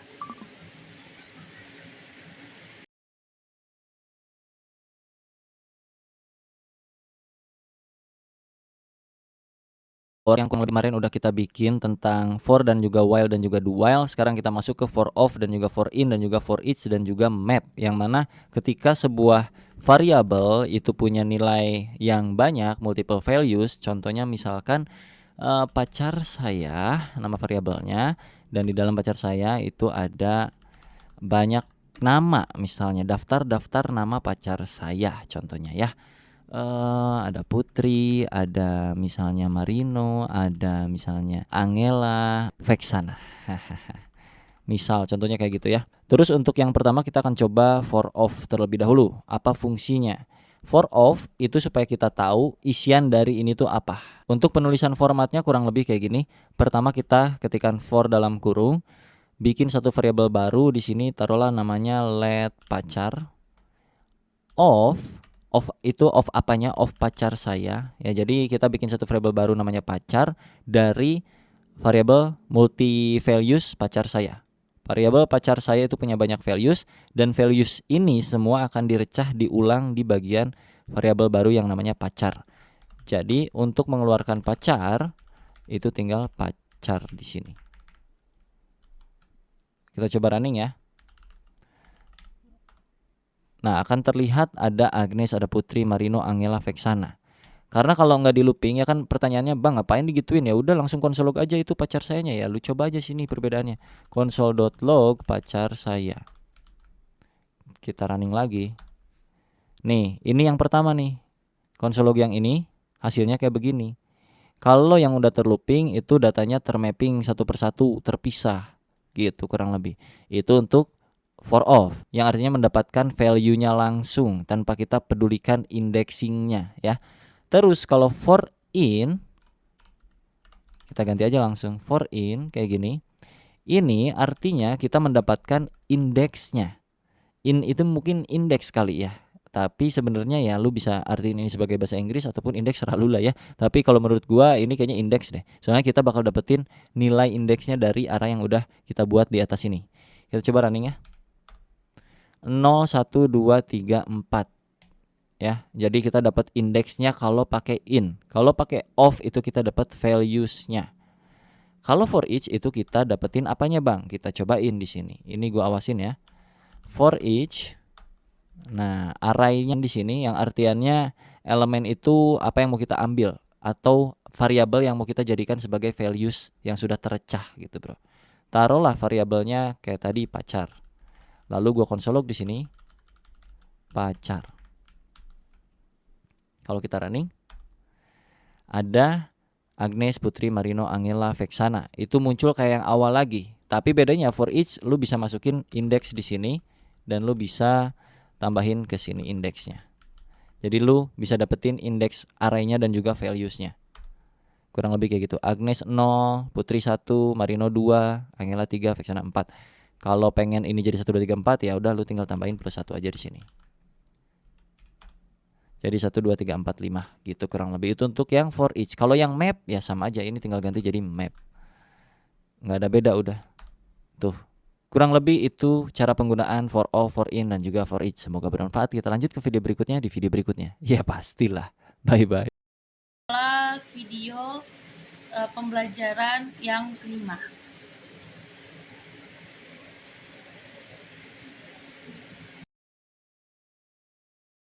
Oke, mungkin kalian sering mendapatkan masalah di JavaScript ketika berjalan belajar pertama kali JavaScript dengan yang namanya sebuah function yang kalian panggil tapi mereturn sebuah pendingan promise kayak gitu-gitu. Jadi kita kali ini akan belajar yang namanya asinkronus di JavaScript kurang lebih seperti apa. Kita contohkan dari yang sinkronus, debarkan asinkronus versi gue jelasin. Kalau secara teori seperti biasa, yang paling fix kalian bisa cek Wikipedia sendiri. Tapi kalau ini versi penjabaran gue dan pemahaman gue aja di JavaScript kurang lebih kayak gimana. Pertama, contoh di sini gue punya function 1. Di sini ngelog cuman munculin 1 gini. Terus gue punya 3 biji misalnya gitu. 1, 2 dan 3. Oke. Toga lagi apaan tuh anjir? 3. Kalau kita running ini satu persatu, ini biar ada jalannya pas pas kalian cobain juga biar ada gambarannya kurang lebih nanti perbedaannya kayak gimana gitu. Kita panggil function 1 dulu di sini, function 2, function 3 gitu kan. Kalau kita run di sini, maka sesuai ya 1 2 3 gitu. Cuman kalau misalkan nih, ini gua taruh di dalam function 2 sebuah function bawaannya browser atau bawaannya JavaScript, gua lupa. Set timeout, yang mana set timeout itu berjalan secara asinkronus di balik layar ini. Jadi kalau gua taruh sini set timeout dengan durasi 3000 milisecond alias 3 detik, konsol lognya gua masukin sini. Nanti ke output yang berjalan apa? Apakah 1 2 3 yang mana sebelumnya itu berjalan seiring dengan urutan step by step yang kita ketik di sini, 1 1 2 2 3 3. Walaupun ini kita ketik setengah di function yang kedua itu berjalan secara asinkronus, maka kalau kita run 1 3, 2-nya datang 3 detik kemudian, kayak gitu. Ngerti nggak? Ini asinkronus nih, function kedua asinkronus nih, NJS 1 3, 2-nya nanti. Nah, contoh kayak gini biar nggak pusing, gue tambahin di sini konsol log. Function 2 mau dieksekusi. Gini, biar kalian ada gambaran. 1, function 2 mau dieksekusi, 3-nya udah keeksekusi duluan, 2-nya nanti. Jadi bisa dikatakan asinkronus secara paling mudah bagi gue untuk menjabarkannya adalah sebuah function yang bisa berjalan secara paralel dalam pengeksekusiannya dengan function-function lainnya. Jadi dia tuh tetap jalan walaupun lu masih mengeksekusi hal-hal lain. Contoh kayak di antrian kayak gitu-gitu. Kalau digambar kurang lebih kayak begini ya Pak ya. Sebentar. Contoh di sini tuh ada ya standar lah kayak antrian-antrian begituan ya. Ini contoh ada manusia, ada dapur lah gitu. Taruh ini dapur, ini lobi pemesanan di sini misalnya nih. Apa sebutnya teh? Kasir ya gitu, kasir untuk mesen misalnya nih. Sini ada orang-orang nih. Contohnya di sini ada orang-orang antri. Ini 1, ini 2, ini 3, 4, 5. Si nomor 1 ini pesan. Seret, burger 1 katanya. Terus kasir bilang sini, seret. Burger 1 katanya. Dapur belum kelar nih, lagi pada masak. Ini mesen, Pak Kasir, burger 2. Kata kasir nggak bisa dong, ditolak. Kenapa Pak Kasir? Karena kita tunggu dulu nih, pesanan 1 aja belum kelar katanya, kata kasir nih. Oh ya udah oke, kata nomor 2, nungguin nih nomor 2 nih. Nomor 3 nggak bisa juga, dah harus beres dulu nomor 2 ya kan. Efek nomor 1 udah kelar nih, 1 kasih seret. Langsung kasir bilang, bro nomor 2, mau nggak jadi nggak beli burgernya? Nggak ah, pada bubar ini semua karena sistemnya kayak begituan, males banget. Harus yang 1 kelar dulu sampai beres baru dilayanin gitu untuk bayarnya, untuk pesan apa-apanya. Nah kalau berjalan secara asinkronus, ini gua hapus dulu, bentar. Ada orang mengantri di sini 1. Ini ceritanya nomor 1 nih, Pak Kasir, pesen dong. Ini nomor 1 ya, ini 2, ini 3, ini 4. Kata kasir pesan apa? Burger 1 biji, oke. Nomor 1 diproses, progres ini. Si antrian kedua bilang ke kasir, saya juga mau pesen, bisa nggak? Bisa dong, gitu. Oke, kasir progres gini, seret 2. Dan begitu juga seterusnya. Yang ini juga bisa sampai masuk ke antrian sini list. Misalnya kalau yang 1 mah mesen burger 100 biji yang jumbo super susah bikinnya. Yang nomor 2 itu cuman bikin tahu gejrot misalnya. Paling cepet contohnya. Nomor 2 tuh proses pengerjaan masaknya tuh paling cepet nomor 2 di sini. Maka dikembalikanlah yang 2 dulu walaupun si kasir nomor 1 itu pesen duluan. Si customer nomor 1 itu pesen duluan, tapi karena tugasnya di dapur yang nomor 2 itu tugasnya mudah. Untuk buat tahu gejrot tuh cuman potongin tahu, masukin cengek, kasih kuah, balikin. Jadi yang pertama dapat barangnya adalah si nomor 2 masuk sini. Seret, nomor 2 pergi. Bye bye, udah enggak ada di sini. Sisa 1 3 4. Yang mana yang paling cepat dieksekusi nih? Oh si 3 ternyata 3 bye bye. Nah si 1 karena paling banyak pesanan dan segala macamnya, dia ya terpaksa lama dulu nunggu gitu kan. 4 udah, nanti terakhir kayak gitu. Jadi kurang lebih bisa berjalan secara paralel, secara gambaran sederhananya seperti itu. Nah kalau di contoh programnya tadi kayak gini untuk simpelnya. Kalau studi kasus nyatanya nanti seperti apa bang? Atau mungkin karena ini di delay bang 3000 milisecond ya pasti dia bakal telat loh bang. Ya karena itu berjalan secara sinkronus. Kalau nggak percaya ini kita buktiin, nggak di delay pakai milisecond, kita kasih 0. Karena secara bawaan function ini udah dari sononya sinkronus, artinya berjalan secara paralel. Jadi yang akan diprioritaskan tetap yang ini gitu loh. Ini akan masuk sebagai progress dulu. Jadi kalaupun kita kasih delaynya 0 detik ya Pak ya, gua running lagi, tetap lihat 1 function 2 mode eksekusi, 3 2-nya baru kembali. Ya, jadi mau detiknya berapapun itu sama aja. Kenapa? Karena function ini berjalan secara sinkronus di balik layar gitu kurang lebih. Itu materi pertama supaya kalian bisa cukup paham tentang yang begini-beginian yang mungkin susah untuk ditangkap memang. Karena gue pun dulu belajar kayak ginian susah untuk nangkepnya. Sampai akhirnya nanti di industri itu ada banyak hal yang seperti ini dan mengerti sendiri ternyata oh kurang lebih ini ya kita make ini tuh ketika ini gitu kurang lebih. Ya kita akan coba simulasikan hal-hal yang lebih nyata lagi di sini. Contoh gue punya function login misalnya, right? Dan gue punya function get user, gitu. Di sini gue punya token, yang mana tokennya ceritanya ketika login akan mengenerate gitu. Jadi gue bikin sebuah random token aja ini apa ya? Sebagai biar mempermudah kita aja dalam mengoding untuk mengetahui tentang asinkronusnya aja lah ya. Met random kali segini aja, cukup lah gini juga. Lalu di sini akan mereturn sesuatu yang isinya tuh objek. Taruhlah objeknya adalah token. Kita akan mendapatkan token ketika login gitu ya. Token. Sini kita kasih username misalnya parameter. Kita akan kembalikan lagi.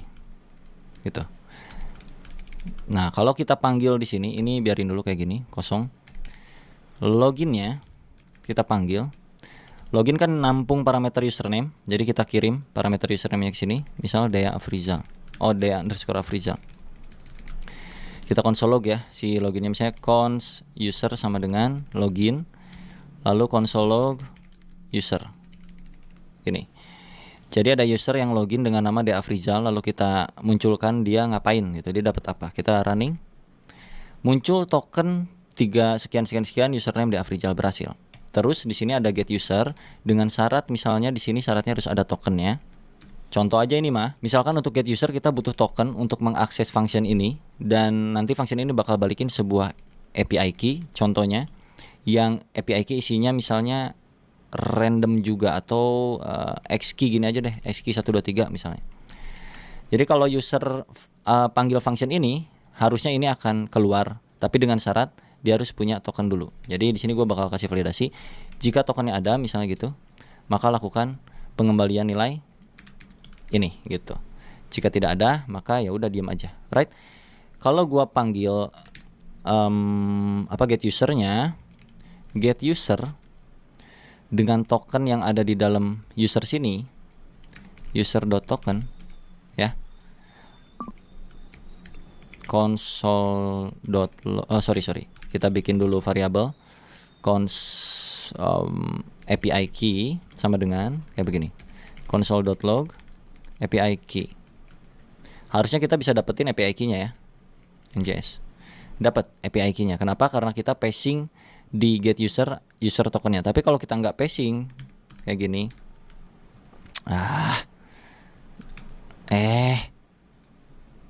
Kayak gini kosongan kalau kita running undefined karena memang syaratnya harus mempunyai token gitu. Ceritanya ini tokennya harus nyambung dari yang sini ya, ceritanya gitu. Jadi kalau kita masukin user.token karena user.token di sini kita udah punya ya kan, console.log user.token. Kita punya di sini kalau kalian lihat user tokennya ini, token ini dipakai untuk mengenerate sebuah API key. Jadi kita dapetin API key ini. Mengenerate sebuah API key, jadi kita dapetin API key ini. Right? Lalu kita punya satu function lagi nih Pak. Ya, function get misalnya get pictures. Gini. Get picture syaratnya harus punya API key. Jadi nyambung-nyambung kayak begitu. Ini kita biar simulasi asinkronisnya enak nih. If API key kalau ada misalkan, maka kita return sesuatu hal yaitu si gambar-gambar misalnya ada picture. Jadi di sini gue bikin kumpulan gambar nih. Const pictures sama dengan contohnya gini aja deh.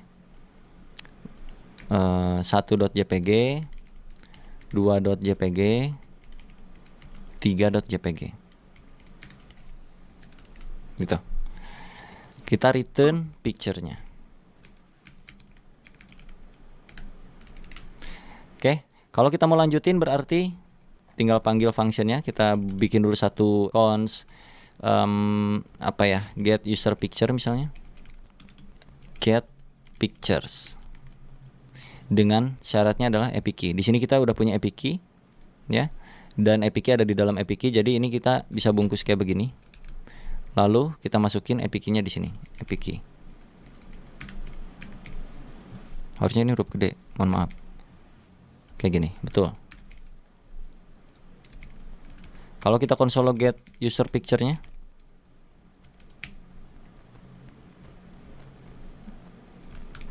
kita running. Jadi awal kita ada generate tokennya dari get user, dari login. Terus kita dapetin API key dari get user. Terus kita dapetin pictures dari get pictures dengan syarat yang beruntun dari atas ke bawah. Login syaratnya username, get user syaratnya token yang diambil dari function login setelah berhasil loginnya. Get picture syaratnya API key yang didapetin ketika function get user berhasil dieksekusi. Nah sekarang ketika login di dunia nyatanya itu kan ada delay ya, ada waktu dieksekusi. Nah sekarang ketika login di dunia nyatanya itu kan ada delay ya, ada waktu jeda proses ketika kita request ke server lalu servernya merespon kayak gitu-gitu. Jadi anggaplah di sini gua pakai set timeout untuk memanipulasi waktu. Ceritanya ada waktu jeda 200 milisecond ketika kita mau mengembalikan respon dari server ke ini, entah itu dari sisi servernya yang jauh lah atau kayak bagaimana, pokoknya ada jeda, pasti ada proses gitu ya untuk login ini. Jadi kalau kita running lagi sekarang rusak. Kenapa rusak? Karena ini ada jeda dulu. Kita pas eksekusi yang get user di sini, ini user.token aja udah nggak bisa didapetin gitu. Karena token nggak muncul karena di sini set timeout asinkronus. Pakai optional key pun nggak bisa juga karena ini berjalan secara asinkronus. Kalau kita bedah, ini gua hapus dulu ya. Ketika lu console log atau lu bikin sebuah function baru untuk user, yang mana usernya itu bisa login dengan username Dea_Afrizal, kita console log usernya doang. Gini, clear, undefined. Oke. Di sini gua kasih console.log memvalidasi data atau processing gitu. Processing, memvalidasi data. Gini contoh. Kalau kita run, processing memvalidasi data tapi undefined. Karena kecepatan, Pak. Ini berjalan secara asinkronus. Fungsinya keburu berhenti ketika kita panggil console log user. Console log ini nih, ini dipanggil langsung berhenti duluan, padahal ini harus nunggu dulu. Caranya adalah kita bisa pakai beberapa hal. Yang pertama, kita tambahin di sini async await bisa, tapi gue coba kasih tahu dulu yang namanya callback. Jadi supaya lu bisa dapetin nilai ini, lu bisa pasang callback di function ini. Oke, gue akan taruh di sini callbacknya sebagai parameter. Lalu yang gue return itu bukan return kayak begini, tapi callbacknya yang akan gue kasih nilai. Begini, callback gue kasih nilai. Dan ini bukan lagi kayak begini, tapi pakai buka tutup seperti ini. Ya, begini. Jadi parameter ini mempunyai sebuah nilai, nilainya adalah token dan username. So tahapannya adalah di sini lu harus spacing lagi satu hal, gitu. Ini kita nggak bisa main kayak gini lagi nih, nggak bisa. Kita harus tangkap nilainya itu lewat sebuah parameter, ya. Karena nilai dari nilai akhir dari token dan username itu dikirim ke sebuah callback, yang mana callbacknya adalah sebuah parameter. Parameter yang ada di sini itu bisa kita akses dengan cara function gitu, function. Gitu. Tanpa nama pun lo akan bisa mendapatkannya. Dan di sini lo tinggal coba console log dulu. Console.log getting data hore. Contoh. Clear NJS getting data hore. Oke. Getting data hore, processing memvalidasi data oke. Ini bisa masuk, artinya di dalam function ini punya sebuah callback ini. Jadi kalau kita kasih di sini result atau response, lalu kita masukkan responnya sebagai console log. Lalu kita masukin di sini kelar, misalnya NJS, processing data, memvalidasi data, kelar, tokennya keluar, username-nya keluar. Ini bisa diakses lewat yang namanya callback. Oke, cukup paham nggak sampai sini? Jadi kayak muter gitu loh. Gue sambil sebat ya, aus, ngomong mulu. Oke, kita udah dapetin ini. Kita masukin variabel misalnya. Cons user sama dengan login. Kita konsol log usernya di sini. User adalah user. Bisa bang kayak gini? Cobain. User adalah undefined. Nggak bisa kayak begitu pak, karena kita mainannya callback gitu. Nggak bisa kayak gini. Jadi kita kalau mau lanjut ke yang get user bagaimana? Sok dijawab dulu sambil gua menyebat dulu. Kalau mau ngambil isi get user gimana? Tokennya udah punya nih. Di dalam respon tokennya udah punya nih.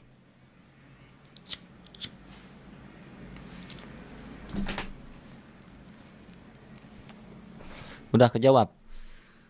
Kita harus mainin ini di dalam function ini gitu. Ya, kalau kita pakai metode callback seperti ini. Karena di sini kita udah punya yang namanya response. Kalau lu ambil isian dari respon, yang mana isiannya itu ada token dan ada username, gue langsung ambil ke dalam token di sini sama dengan response. Lalu gue konsol log di sini token. Kalau gue running, gue dapetin tokennya ya.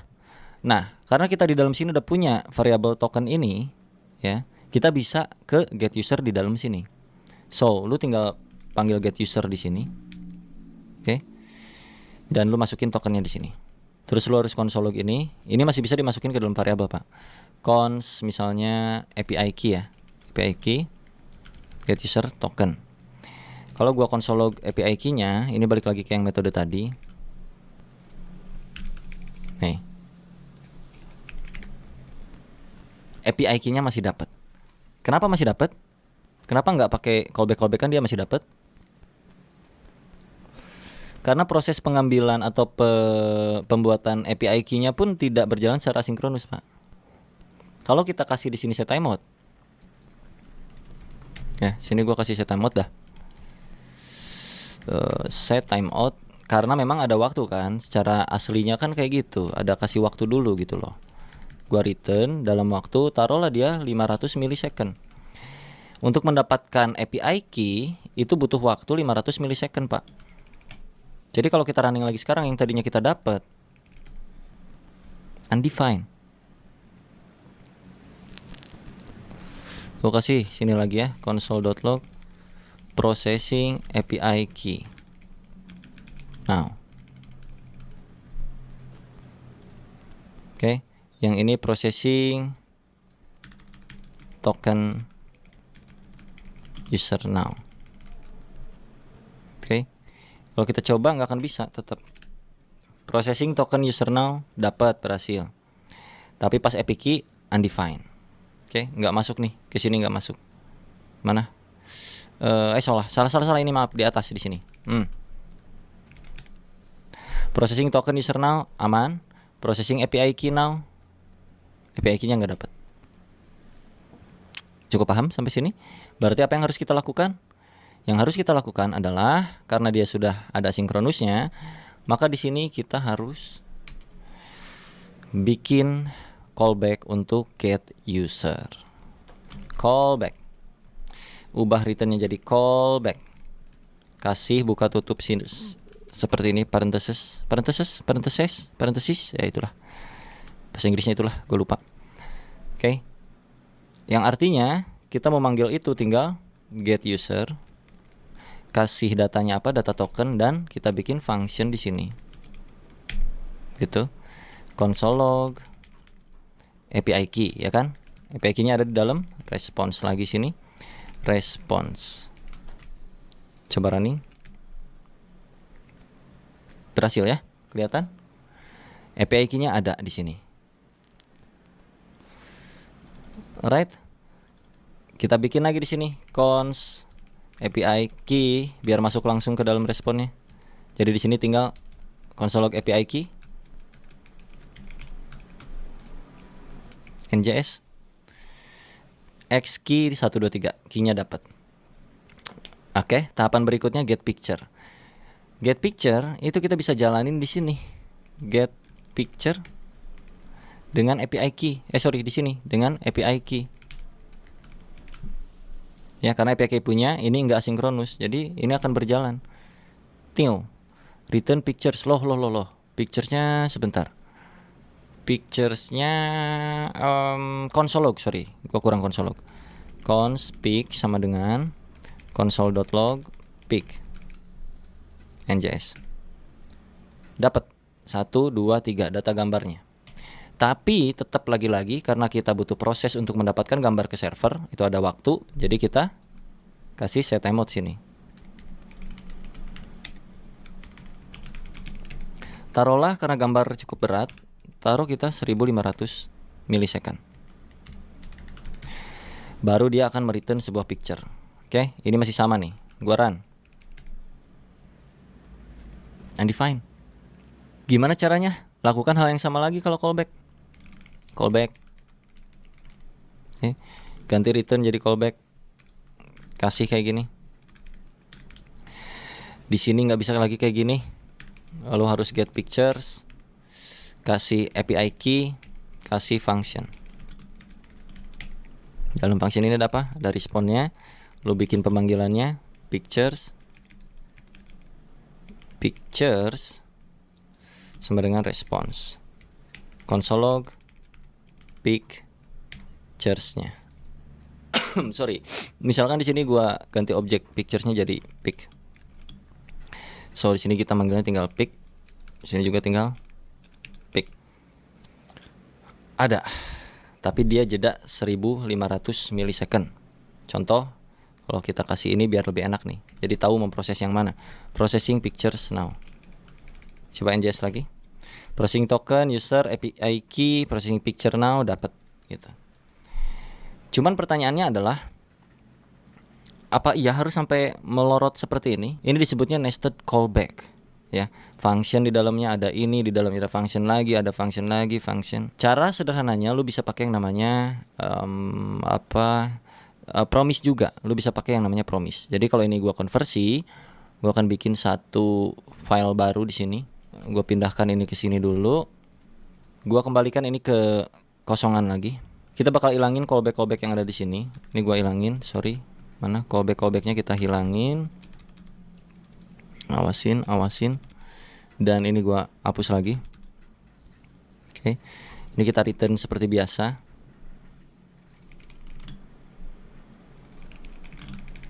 Begini lagi ya. Nggak ada callback ya sekarang ya. Tapi kita pakai yang namanya promise, Pak. Jadi sini gua akan return promise. Seperti ini. Promise menangkap dua parameter. Ada success, ada fail. Kayak gitu. Oke.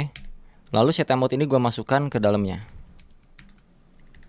So, success ini akan menghasilkan isian yang harusnya keluar gitu. Kalau failed ya, kalau gagal ke failed. Jadi set emot ini misalkan di dalam sini ada validasi nih. If username tidak sama dengan kayak gini, Dea_Afrizal, maka gua akan violatekan ini. Sorry, wrong data. Gitu. Tapi jika tidak, oke, else atau enggak salah, gini aja. Success. Kita kirimnya apa tadi? Token dan juga username-nya ya. Atau tokennya doang ya. Yaudah, gini aja. Kalau kita coba running ini dengan cara kayak tadi, user sama dengan login dengan username Dea_Afrizal, kan harusnya muncul ke sukses ya. Ke sukses ini. Karena kan username tidak sama dengan Dea_Afrizal, maka violate, sorry wrong data. Harus Dea_Afrizal ceritanya. Kalau kita console log usernya, akan terjadi promise pending. Promise pending seperti itu. Kenapa? Karena user itu ada di dalamnya lagi. Kalau callback tadi di sini function, ya kan? Kalau promise ya, promisan itu kita pakai user.then. Kayak gitu. User.then, kasih di dalamnya function sini. Ini kayak callback lagi. Cuman ya kayak begini aja gitu, terpisah function gini. Console log di sini. Contohnya. Kemana tadi? Nah ini. Kalau kita run, lalalanya muncul. Artinya di dalam function ini ada sesuatu. Kita coba dulu X. Apakah iya ada X? Ada tuh, dapat tokennya. Berarti ini adalah respon sama kayak yang tadi, ya. Jadi ini kalau kita konsol log response sama tuh, dapat tokennya, ya gak? Nah, kalau kita mau lanjutin yang ke sini, ya sama juga, kita kasih return promise di sini. Ini if-nya di dalam sini ya. Oke, bentar, gua kasih return new promise. Dia punya success dan juga dia punya failed. Lalu di sini dia punya function. Ya ini function ya. Ini ada callbacknya 2 biji. Lu masukin ini sini. Kalau tokennya ada, maka nah ini tinggal kembaliin ke success.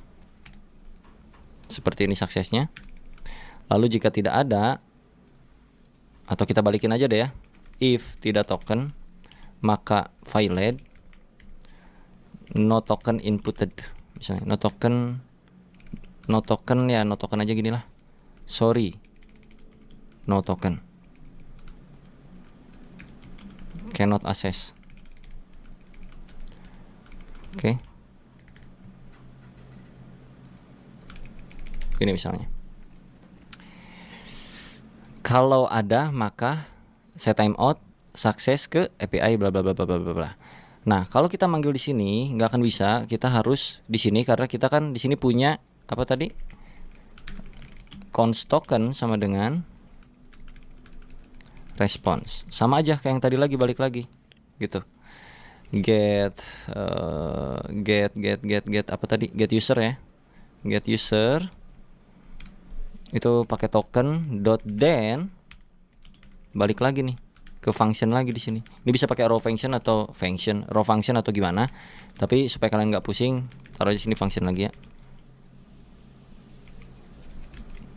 Begini. Di sini ada respon lagi. Jadi terus aja kayak gitu, sama aja. Ini lu bikin lagi const API key dari response. Jadi kalau lu console log API key-nya, lu njs ini. Sorry, ada error. Kenapa gua? Ini jadi kalau error itu kita mesti pakai catch. Jadi failed ini akan masuk ke catch, sorry. So di sini lu harus tambahin kayak catch r console.log r.message misalnya, contoh. Coba ya.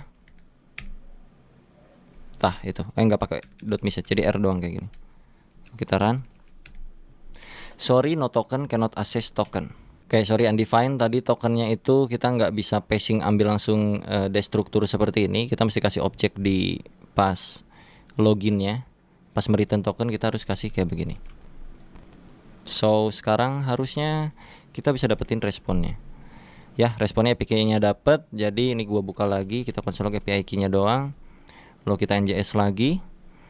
Key-nya dapet, tinggal sekarang berarti get picture. Nah, itu tadi sekaligus simulasi yang failed-nya ya. Jadi kalau di promise itu kan ada dua, ada success, ada fail.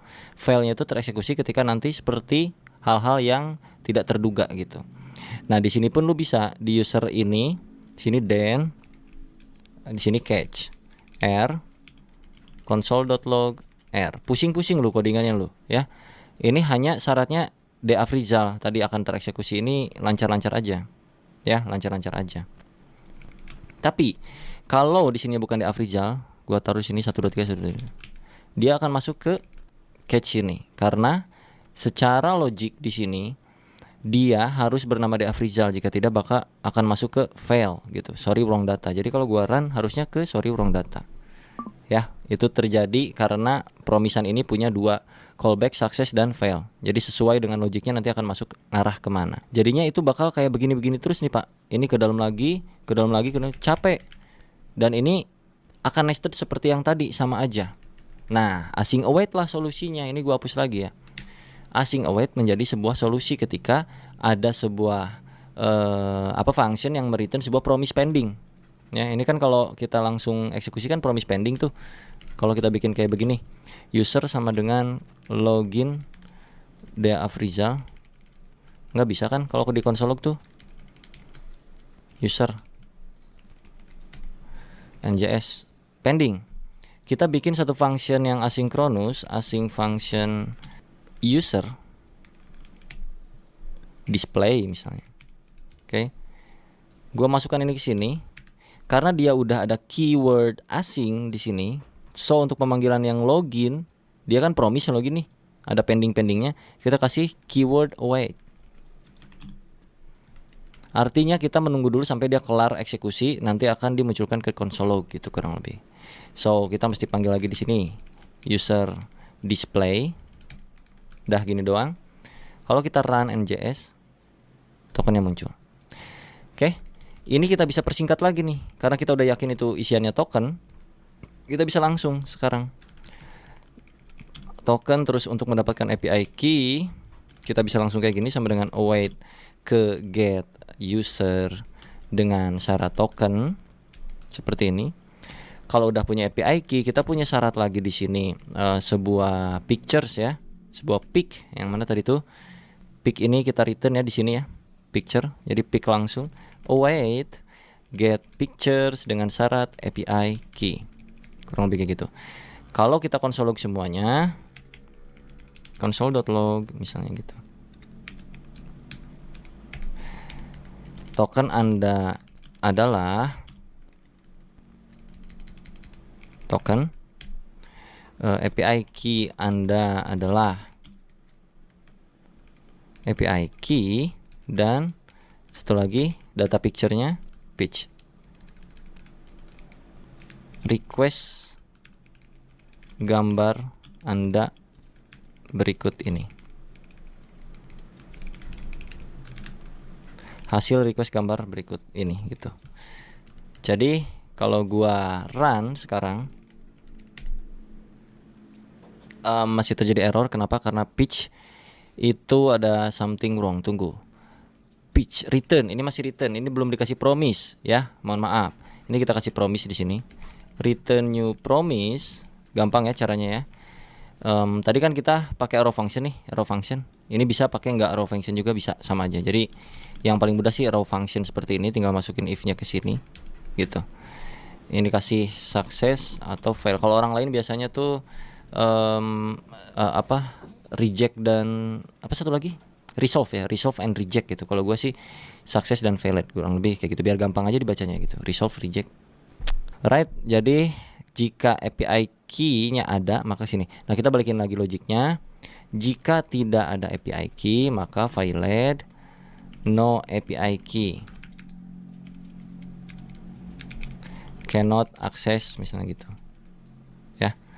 Tapi jika tidak, maka kita akan return ke success di sini. Seperti itu. So, kalau kita running lagi, token Anda adalah sekian, API key Anda adalah segini, hasil request gambar Anda berikut 1, 2, 3 gitu. Right, cukup paham tentang asinkronus di JavaScript dari pengimplementasian yang kita lakukan hari ini?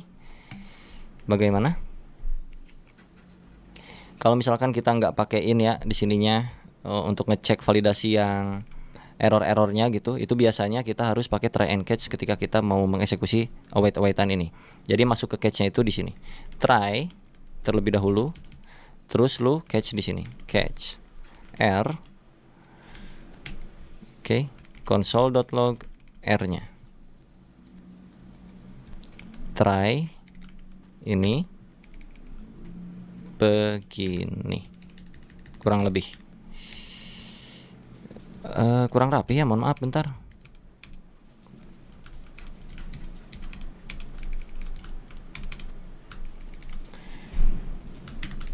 Oke, jadi gini ya kalau kita run. Masih aman, tapi kalau kita ada yang salah nggak masukin token misalnya di sini, kita run. No token, cannot access. Kalau kita masukin token tapi kita namanya salah kayak begini. Sorry, wrong data. Oke, kalau kita benar, tokennya benar tapi API key-nya salah misalnya, atau nggak pakai, no API key cannot access. Alright, kurang lebih kayak gitu aja tentang asinkronus di JavaScript. Nih durasinya udah lumayan lama. Semoga kalian cukup paham tentang hal yang beginian. Semoga bisa mudah dicerna. Kalau misalkan ada hal yang secara teori gua salah ucap, tolong diralat aja di kolom komentar. Tapi gua berikan faktanya kurang lebih seperti ini implementasiannya. Dan nanti di dunia kerja pun akan banyak hal-hal seperti ini. Dan pengimplementasiannya kadang-kadang beragam logik dan algoritma. Ini salah satu contoh doang, sampel. Alright. Sampai jumpa di video berikutnya. Jangan lupa diklik. Baiklah, demikianlah video pembelajaran mata kuliah dari saya. Bila ada kesalahan, saya mohon maaf. Wabillahi taufiq wal hidayah. Wassalamualaikum warahmatullahi wabarakatuh.